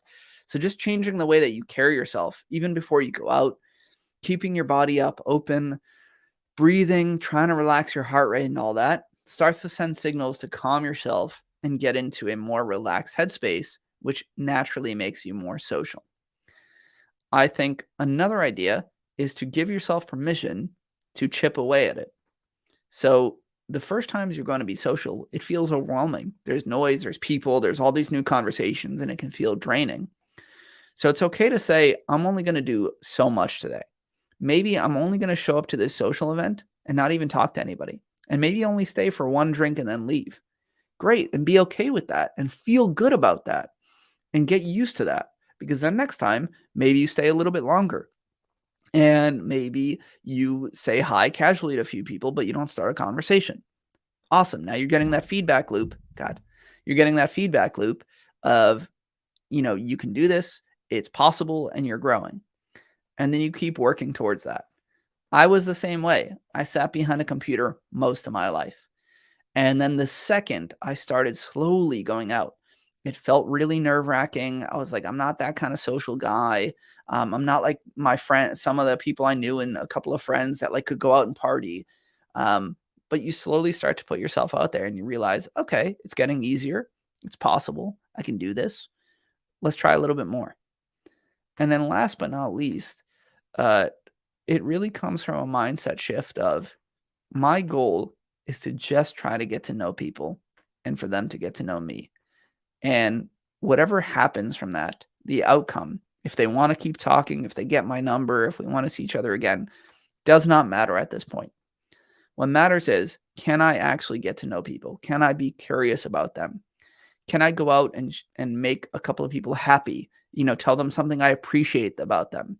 So focus on the things that you can bring to the table. You can bring curiosity to the table. You can bring warmth to the table. You can bring kindness, and make that your focus and your goalposts right now. The outcomes will happen. And that's what causes a lot of people to have social anxiety and to not want to be social, is the focus on the outcomes. I need to go out. I need to talk to 10 people. I need to get all the people to like me. What if they reject me? What if they do this?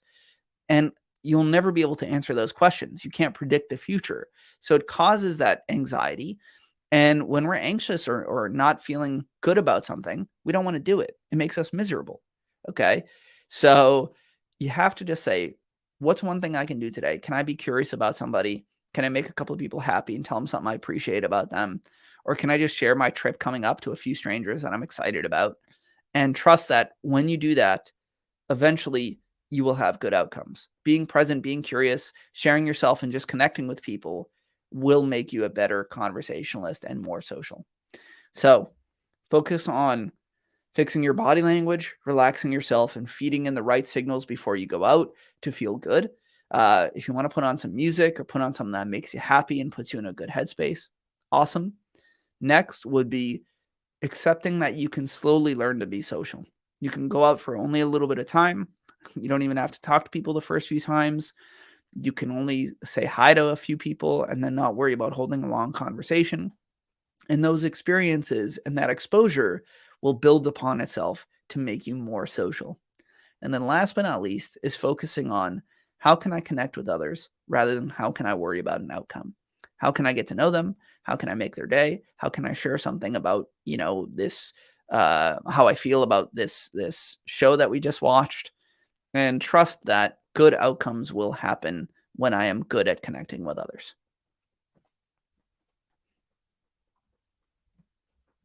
Fantastic question, by the way. Hessam, you said you asked a lot of questions tonight. Thank you for your advice. You're very welcome, man. No worries. I'm happy to answer the questions. As they say, there is no such thing as stupid questions, and I really believe that. I'd rather somebody be inquisitive and want to get to know things than not, because that's how we learn.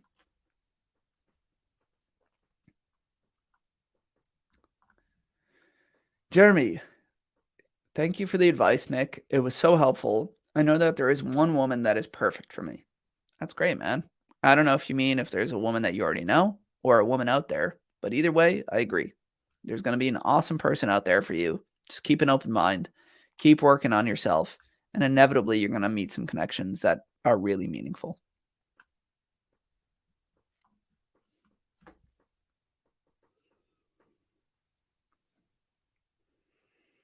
Awesome.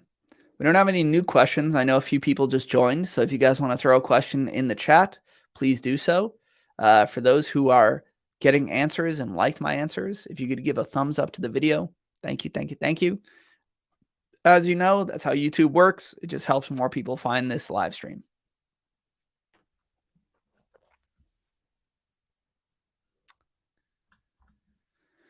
Anshul, what do you mean by setting standards for yourself?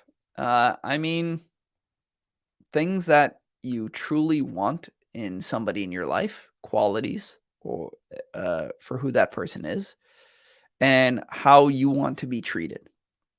So, for example, I may realize that I like people who are very open minded, very warm to strangers, and honest. And maybe I dislike people that are really into drugs and really have a narrow worldview and are very confrontational. Just giving you an example. And the more that you know, okay, I'm only going to focus on people that I continue to see the first set of qualities, and I'm going to start walking away from the ones that have the second set of qualities. That's how you start realizing and accepting your standards. The same way that you would say, how do I want somebody to treat me in my life? Do I want them to be curious about me? Do I want them to be really present with me? And on the flip side, maybe I hate it when somebody never asks me about myself, or that when we're hanging out, they're on their phone and using social media, and saying, if I see that, that is a boundary.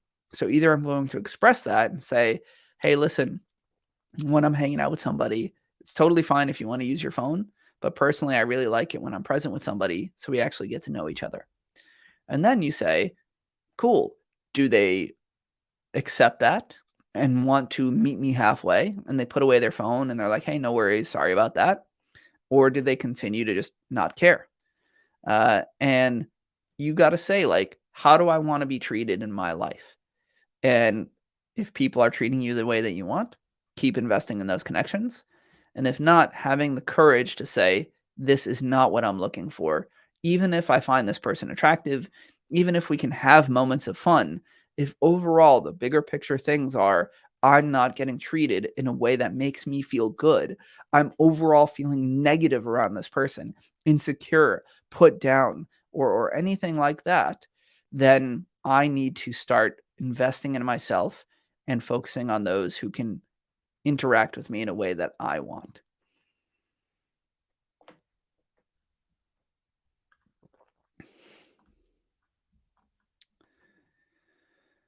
PL, is speed dating a good place to begin for somebody like me who has limited experience of talking to women? Also, if a girl rejects me, how do I deal with being rejected in terms of moving on? Yeah, I think speed dating can be an absolutely great avenue to get your feet wet. I think, the advantage of speed dating is that it guarantees you'll be in front of 5 or 10 people. You have their ear for usually 5 minutes, and you get a lot of exposure and practice pretty quickly. It doesn't mimic a real date and like actually having to get to know somebody, but I think it can be a good stepping stone for a lot of guys to say, I just haven't really hung out with many women. I haven't sat in front of them and tried to hold a conversation. Let me do that. So I have nothing against speed dating. I think it's great. Sometimes the only issue you find is that I find a lot of guys don't always get the caliber of women that they're interested in, right? At these events. Because a lot of times with speed dating, like a woman who generally has more options or is more desirable overall, like they're not always the ones going to speed dating. And that's not a judgment. Um, it's just the way it is. So sometimes I have guys that go to speed dating and they're like, yeah, there was a lot of nice women there, but not many I was attracted to or interested in. That's the only thing. And in terms of how do I deal with being rejected and moving on? Um, I think a lot of it is okay, how do I deal with it? First off, try to accept it gracefully. It's happened. There's nothing you can do to change it. And trying to like get upset at the person, confront them, convince them is pointless. Okay. So the best thing you can do is say, hey, no worries at all. Thanks for letting me know. I completely understand and I wish you the best. Some form of that. Because that's really all that is going to come positively from that interaction. And you also start to accept that, like, you can handle it well and that it's not the end of the world. Okay. When you let that go, when you can, like, take that in stride, then you're also convincing yourself that it's going to be okay. Outside of that, I think understanding that rejection is inherently impersonal.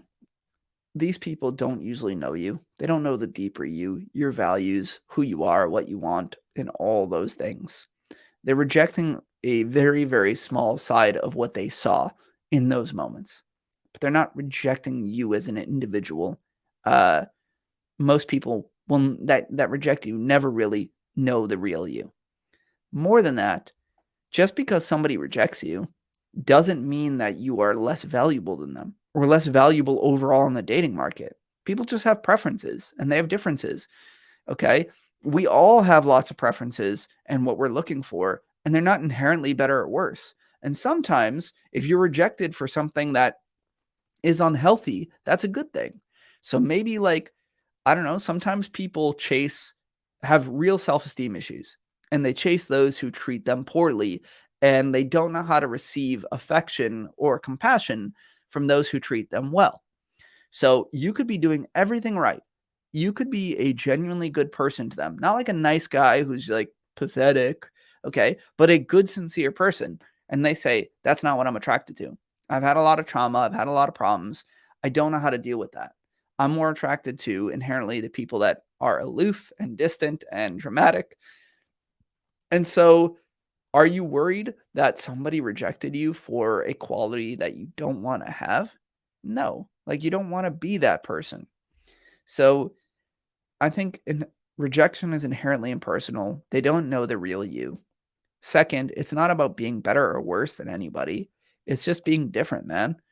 I've rejected lots of women in my life. I don't think they're beneath me. I don't look at them with disgust. I'm just like, that's not what I'm into. But I understand that there are many guys who are into them and they've dated other guys and they have other opportunities. It's just not what I'm looking for.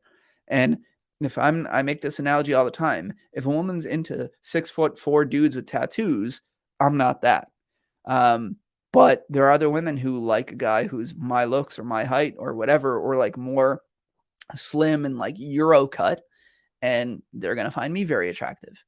So it's not a reflection of your worth.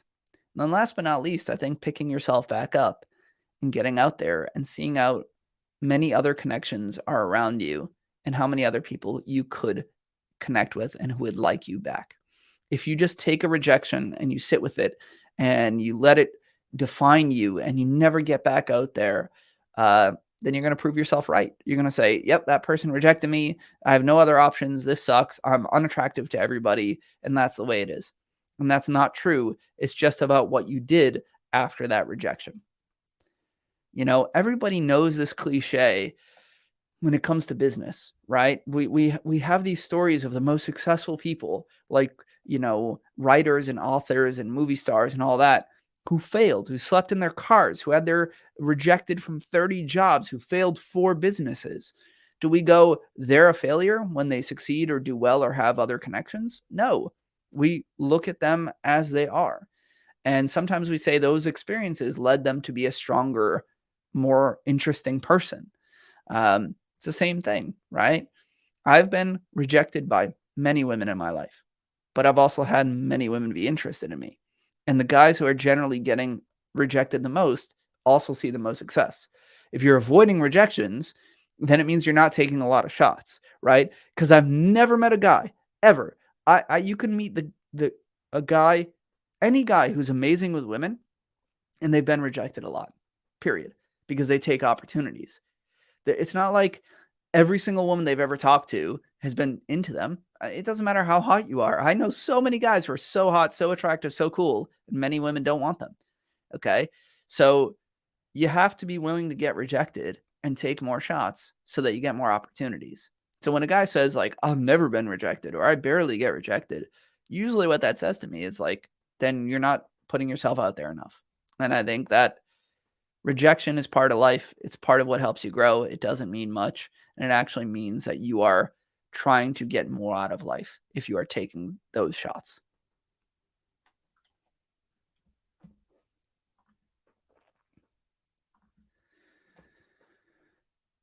Mega.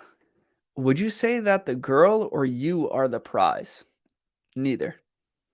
I think when you get into the prize mentality, then you're still thinking, like, you're still being self-protective. Like, I need to pretend like I'm the prize because, like, if some woman doesn't like me or some woman rejects me, it's because she sucks and I'm the prize and she doesn't realize it and she's not worth it for me. And people who say that, it's just another form of self-protection. Like, you need to be able to get to a point and say, that beautiful woman didn't like me, but that's okay. I like me. And there are many other people who will like me. So it's not like she lost out and I'm the prize. It's incompatibility. The way that I would rather look at it is thinking about it through the lens of you also making sure that you are choosing the women that you talk to and not just hoping to be chosen. That's how I would look at it. Because most guys, I would say a lot of guys, they are constantly trying to sell themselves to women. They're like, okay, here's a beautiful girl. I need to make sure that she likes me, do whatever I want, do whatever she wants to win her over, and so forth.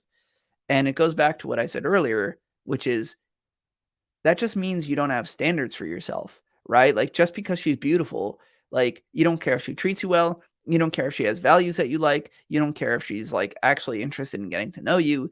You're just trying to sell yourself to an idea in your head or you know, somebody that's you put on a pedestal. And that's just desperate. And instead, I don't think, like I said, the reverse is like, I'm the prize. So she should show me why I'm good enough or why she's good enough. I would just say, like, why do I want to keep getting to know this person? Why should I have them in my life? What do they have that excites me about them? And I want them to be doing the same. So it's not just like me only evaluating that, it's accepting that she should. And like, so the point is we're equals, man. We're two people with our own standards, our own values, our own expectations, trying to evaluate if we're a good fit. And it's not me being the god and these people need to grovel before me to earn my affection. It's if we both are feeling it and we're both having a good time, it'll work. If one of us isn't, that's okay. It just means we're not compatible. I'll go focus on someone who is. And that's the way I look at it. I don't love power dynamics in relationships. I don't look at people like better or worse. Um, I think that just fosters unhealthy mindsets and it doesn't foster real self-esteem.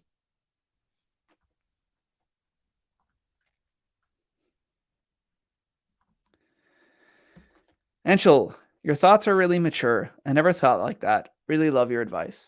Again, thank you, man. I try to be a little bit more nuanced because I think nowadays, especially, there's too many people polarizing one way or another. And the answer is like complicated. We're all humans. We're all trying to figure this shit out.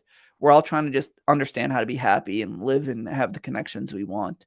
So I'm glad you feel that I have a bit more of a balanced perspective.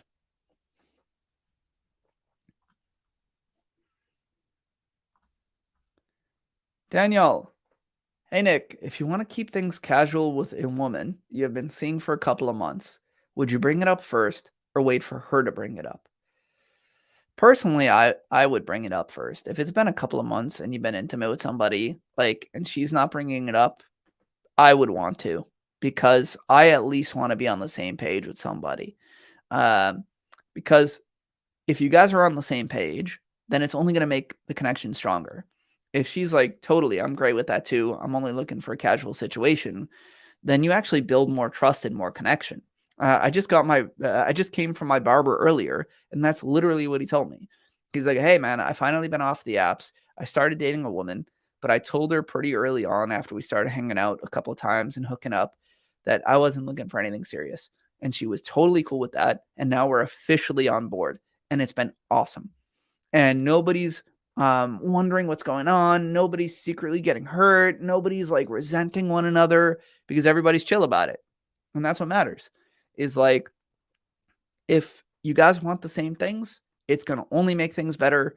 If you guys don't want the same things, then it's going to bring that to light, which in my mind just avoids problems, pain, conflict, and all that. I know that it sucks that you might lose the opportunity to keep having a casual situation with somebody. But to me, I think that's bordering on unethical.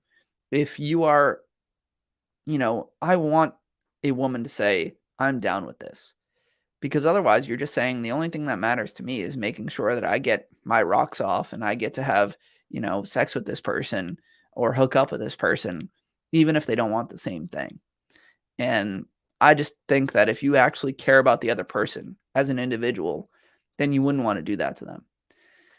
And the funny thing is, though, is that the more you get used to that, the more you realize how many women are down for that. Like, I think a lot of guys are so afraid that if they bring up to a woman early on, like, hey, listen, I like this, but, I'm at a point in my life where I'm focusing on my career or whatever, and I'm just trying to take this day by day. They are surprised that so many women appreciate that and then accept that. And even if they didn't and they were hoping for something more, but they can accept that you're not ready and they're okay with that. And then they go, it's unfortunate. I wish that like he was looking for something serious, but he's not. And you know what? I'm still having a good time. We can still hook up until I find that right person. And that happens a lot too. I have a lot of clients who like tell women up front and tell women early on. Sometimes, rarely, those women are disappointed, but there's a lot of trust there. The fact that you were honest with them and thought about their feelings means that they could trust you even for a continued casual basis. And then when they find their right partner, then they can move on. So yeah, I don't think you need to bring it up on like a first, second date right away necessarily. But I think especially once you start seeing someone more consistently and once you start getting more intimate, you absolutely should bring it up.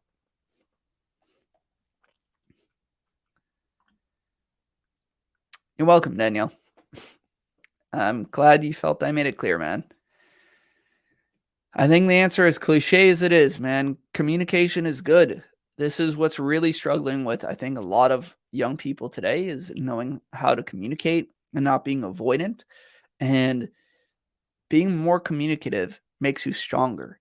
It makes you learn how to have hard conversations. It makes you be able to look at people in the eye and face them.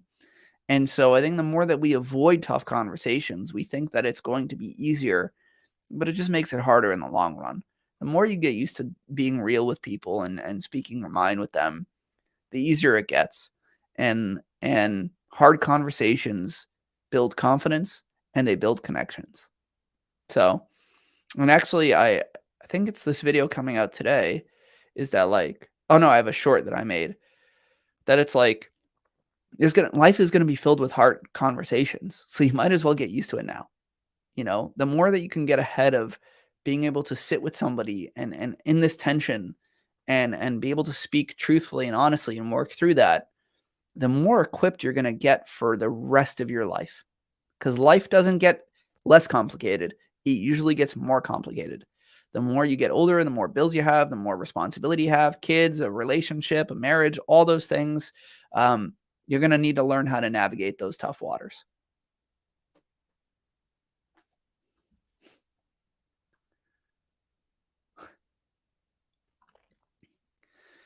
Has some. Can you have too many standards that hinder your relationship? One of the reasons I avoid people is that I judge them too much in my head, and they most come out as superficial and dumb. Yeah, I think so, man. I think there's a lot of nuance that we can't get into right now, but you can definitely have standards that are too much. I would say like make your standards on things that are really really essential you think to being able to be happy with somebody. So, for example, having honesty or respect or wanting to share the same religion, these are things that are really fundamental to our own fulfillment, our future lifestyle, and so forth. On the smaller scale of things, of like, do we like the same TV shows? Are we listening to the same music? Those are things that I tend to think are more malleable and don't matter as much because, like, as long as you guys have respect and acceptance and appreciation for one another and you can get along, then you can get along despite differences in interests or hobbies at times. You can learn to appreciate each other's differences. You can compromise and start to learn how to enjoy each other's differences. Like, for example, me and my wife have different hobbies, but we both invest in each other's hobbies because we love each other and we care about each other. And then most of all, like if it's things that are malleable, like what I talked about, you can also find that in other places. You can find that in other friends, right? My partner doesn't have to be exactly the same as me. They don't have to like all the same things as me. They do have to get along with me, be honest with me, care about me, hold some deeper values that I hold. But a lot of the other things I care less about as long as the foundation's there. There's no easy line to define that, but that's kind of the way I would look at it.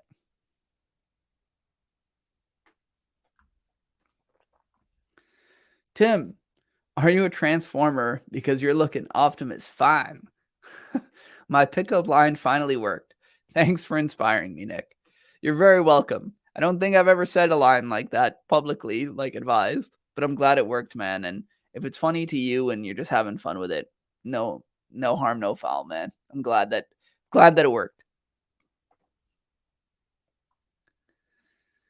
Has some. Is it okay to be with people that are up to your standards, or the issue may be that you are judgmental and have strict standards? Yeah, I mean, I think it goes back to a little bit what I said is you got to be realistic of like I think it's a complicated equation. It's like one, how many standards do I have?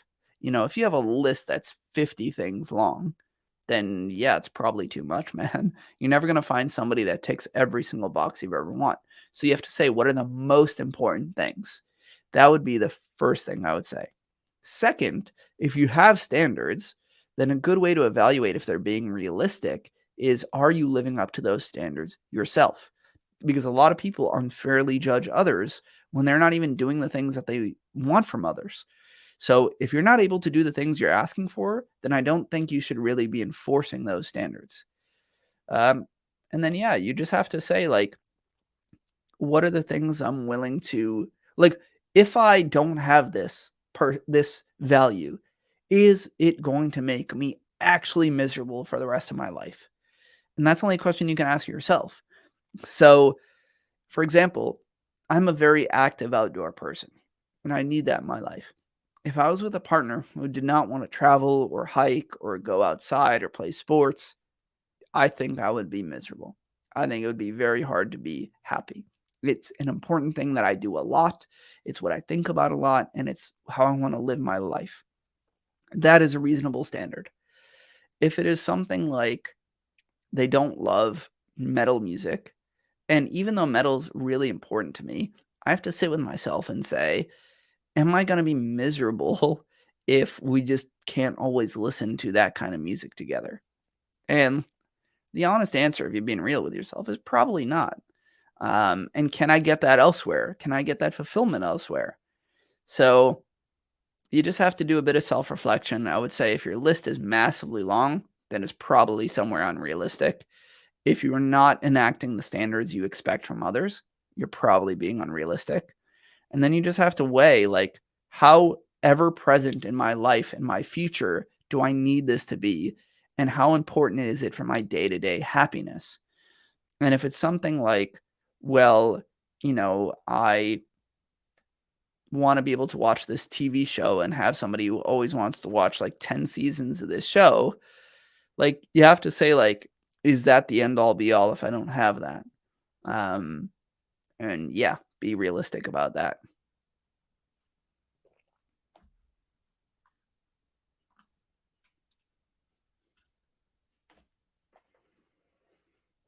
Fantastic questions, everybody. Thank you, thank you, thank you. I can't believe it's really interesting the last couple of live streams I've done. There's like almost no repeat questions. You guys are really coming at me with interesting things that challenge me to think on my feet. That's probably the most exciting part of this for me. So I appreciate it.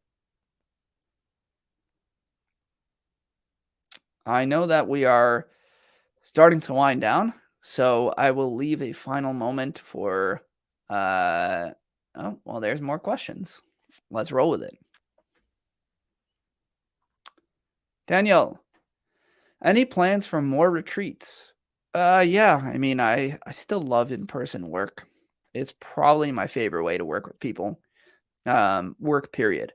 That's why I like also live streams is because I can feel the energy back and forth from people. I do like producing videos and writing, but it is different. Like if I just only do that, I will not be sustained in my life. It is a one-way feeling. So I definitely want to do more retreats. The things I'm considering are, one, do I want the retreats to be only focused on a lot of like approaching women out in the day and at night, or about something more bigger or some other skill set? Because I'd like to teach more than that. I know it really excites a lot of guys and it's important.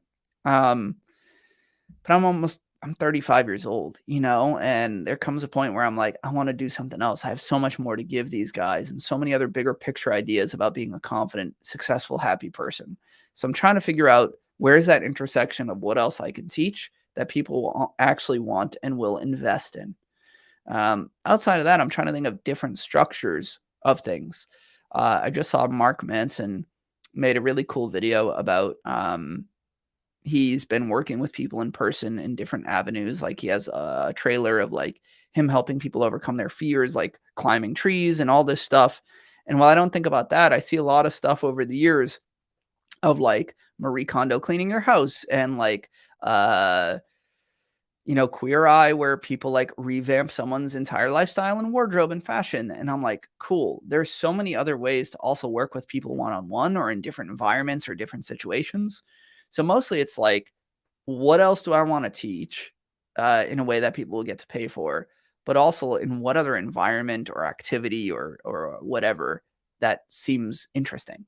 I actually talked to my business partner before um, about even doing something like a digital detox retreat where we get like a bunch of people, men and women, in a like outdoor camp with like games and archery and cooking and swimming and like kind of an adult camp where it's more focused on like social skills, self-improvement, having fun, connecting with others in all sorts of ways. and just being really present. And that sounds really enticing to me too. So just trying to figure it out. I definitely will be doing some kind of in-person work.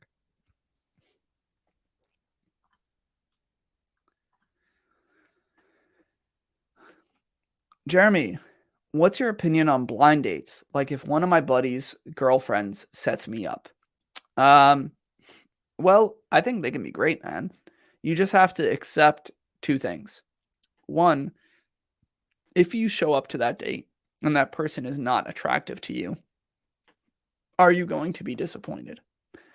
Because I think, especially for men, physical appearance and the vibe that somebody carries plays a big role into whether or not you even want to explore a romantic connection. So you have to say, like, it's a risk, right? And you can't be so frustrated if it doesn't work out. You still have to say, I still want to be with somebody, have a good time, have a good, fun night, share some stuff. And if it doesn't work out, it doesn't work out. The other thing I would consider is like, can you get a photo of that person? I know it's technically not a blind date, but like it's still a blind date, isn't you guys don't know each other. Like at least I think it's good to like trade, like show your social media and see her on social media and get a feel for what she looks like. So that way, if I meet up on this, date, I at least am open to getting to know this person romantically. So that's what I would do.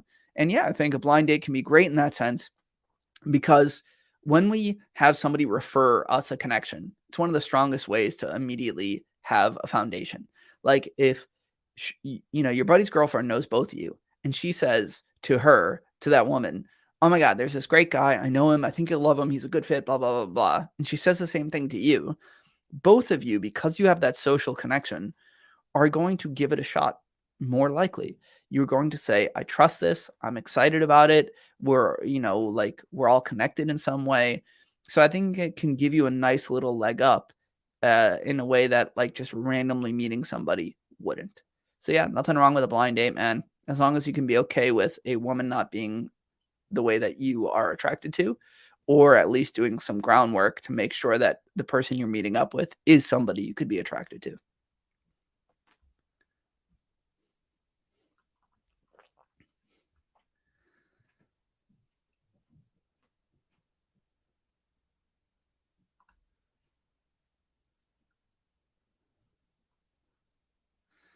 PL, my health conditions negatively impact my confidence, especially when talking to women. Okay, sometimes I get bad acne or depression, and it impacts me psychologically. How can I overcome this issue? First and foremost, I know this is tough to hear, man, but if it's really weighing on your mental health, I would see a mental health professional. I would talk to a therapist because a lot of that isn't just going to be like pretending to be fine and like just do it. Okay. If we have deeper insecurities and body issues and shame and all this stuff, then often talking through somebody, developing the mental models and ways to process this is going to be an essential part of overcoming that. So that's what I would say to begin with. Um, Outside of that, I think learning to, well, feel better about yourself by improving the things you can. So, like I talk about, trying to be in better health, be in better shape, dress better, feel accomplished by cleaning your room so that you chip away at feeling like motivated. Do anything you can to feel better about yourself in the ways that you can control. Okay. And the more accomplished you feel in those little other areas, even step by step, you your your feeling of, you know what, I like who I'm becoming, I'm moving forward, I am improving, starts to also overpower those negative voices in your head, especially if you're conscious of being really kind to yourself and saying, you know what, despite I'm feeling a bit down, I'm really proud that I cleaned out my room and that I got some new clothes that I feel like fit me better. Okay. And to feel really good about it and talk well to yourself. I think surrounding yourself with good friends and good company who motivate you and bring you up also will make you feel better. And then last but not least, I think sometimes owning those things outwardly and talking to people also processes those feelings, not necessarily only to the women you're dating, but to your friends and family. And saying to your friends like, "Yeah, sometimes I get really stressed about my acne and it's weighing on me."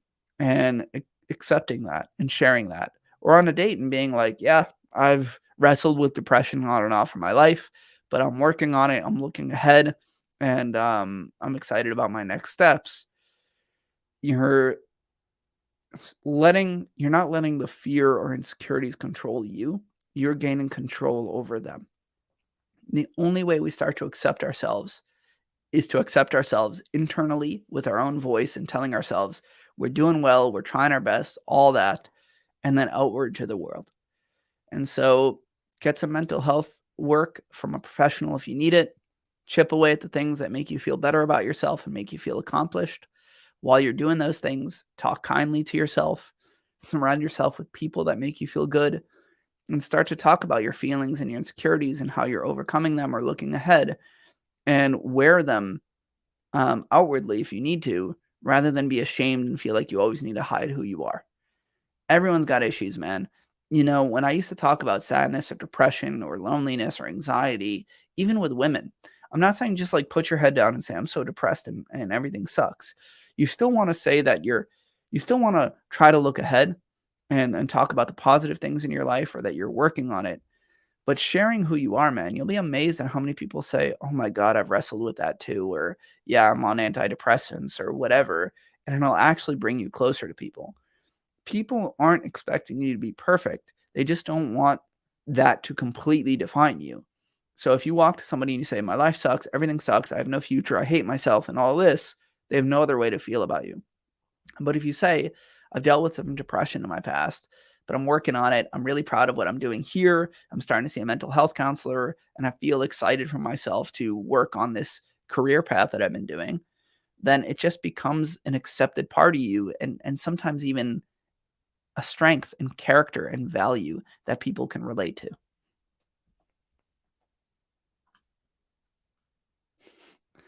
What if your blind date is your best friend's mom? Just kidding, lol. Uh, I mean, if your best friend's okay with it. And PL, I just want to say, I'm sorry to hear you going through all that stuff, man. But just remember, we can always change things about ourselves. Things can always get better. There's so much life ahead, man. Even when things seem bleak and dark, there's always light. And I know that sounds really cliche, but there really is, man. If you just keep putting yourself out there, keep chipping away at things day by day, talk slowly to yourself, get help, things improve. I'm a case of that. Hundreds, if not thousands, of men that I've worked with are proof of that. Hell, hundreds of thousands of people who've read my work for 15 years and told me those things are proof of that. So that's all I can say, man. And remember, you're not alone, dude. It is the biggest epidemic we're all facing. I think it's something like 40 million people under 30 experience depression and anxiety now. Even the CDC said this week, we're finding out that almost everybody has some level of those things. Life is tough right now. Finances are tough. People are unknown. The future is unknown with AI and all this stuff. So you're not alone, dude. And you don't have to be ashamed that you experience those things, because many, many people do. And they don't define you.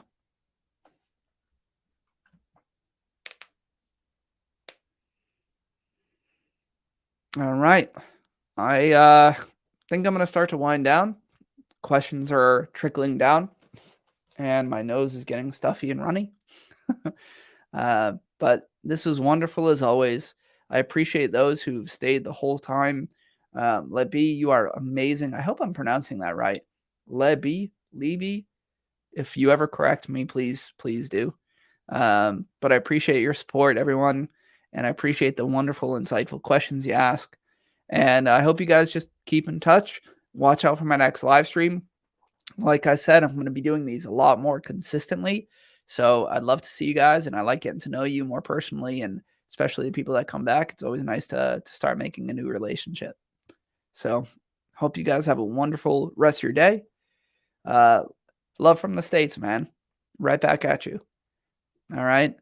And yeah, enjoy the rest of your days, guys. Thank you so much. And we will talk soon.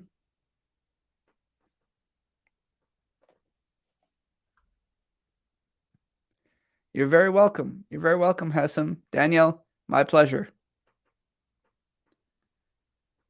PL, I'm glad you're excited about it, man. And yeah, just chip away at it little by little, dude. That's all we can ever ask for from ourselves. All right. See you guys. I also am releasing a new video in the next few minutes, so if you want, check that out. All right. Cheers. Bye.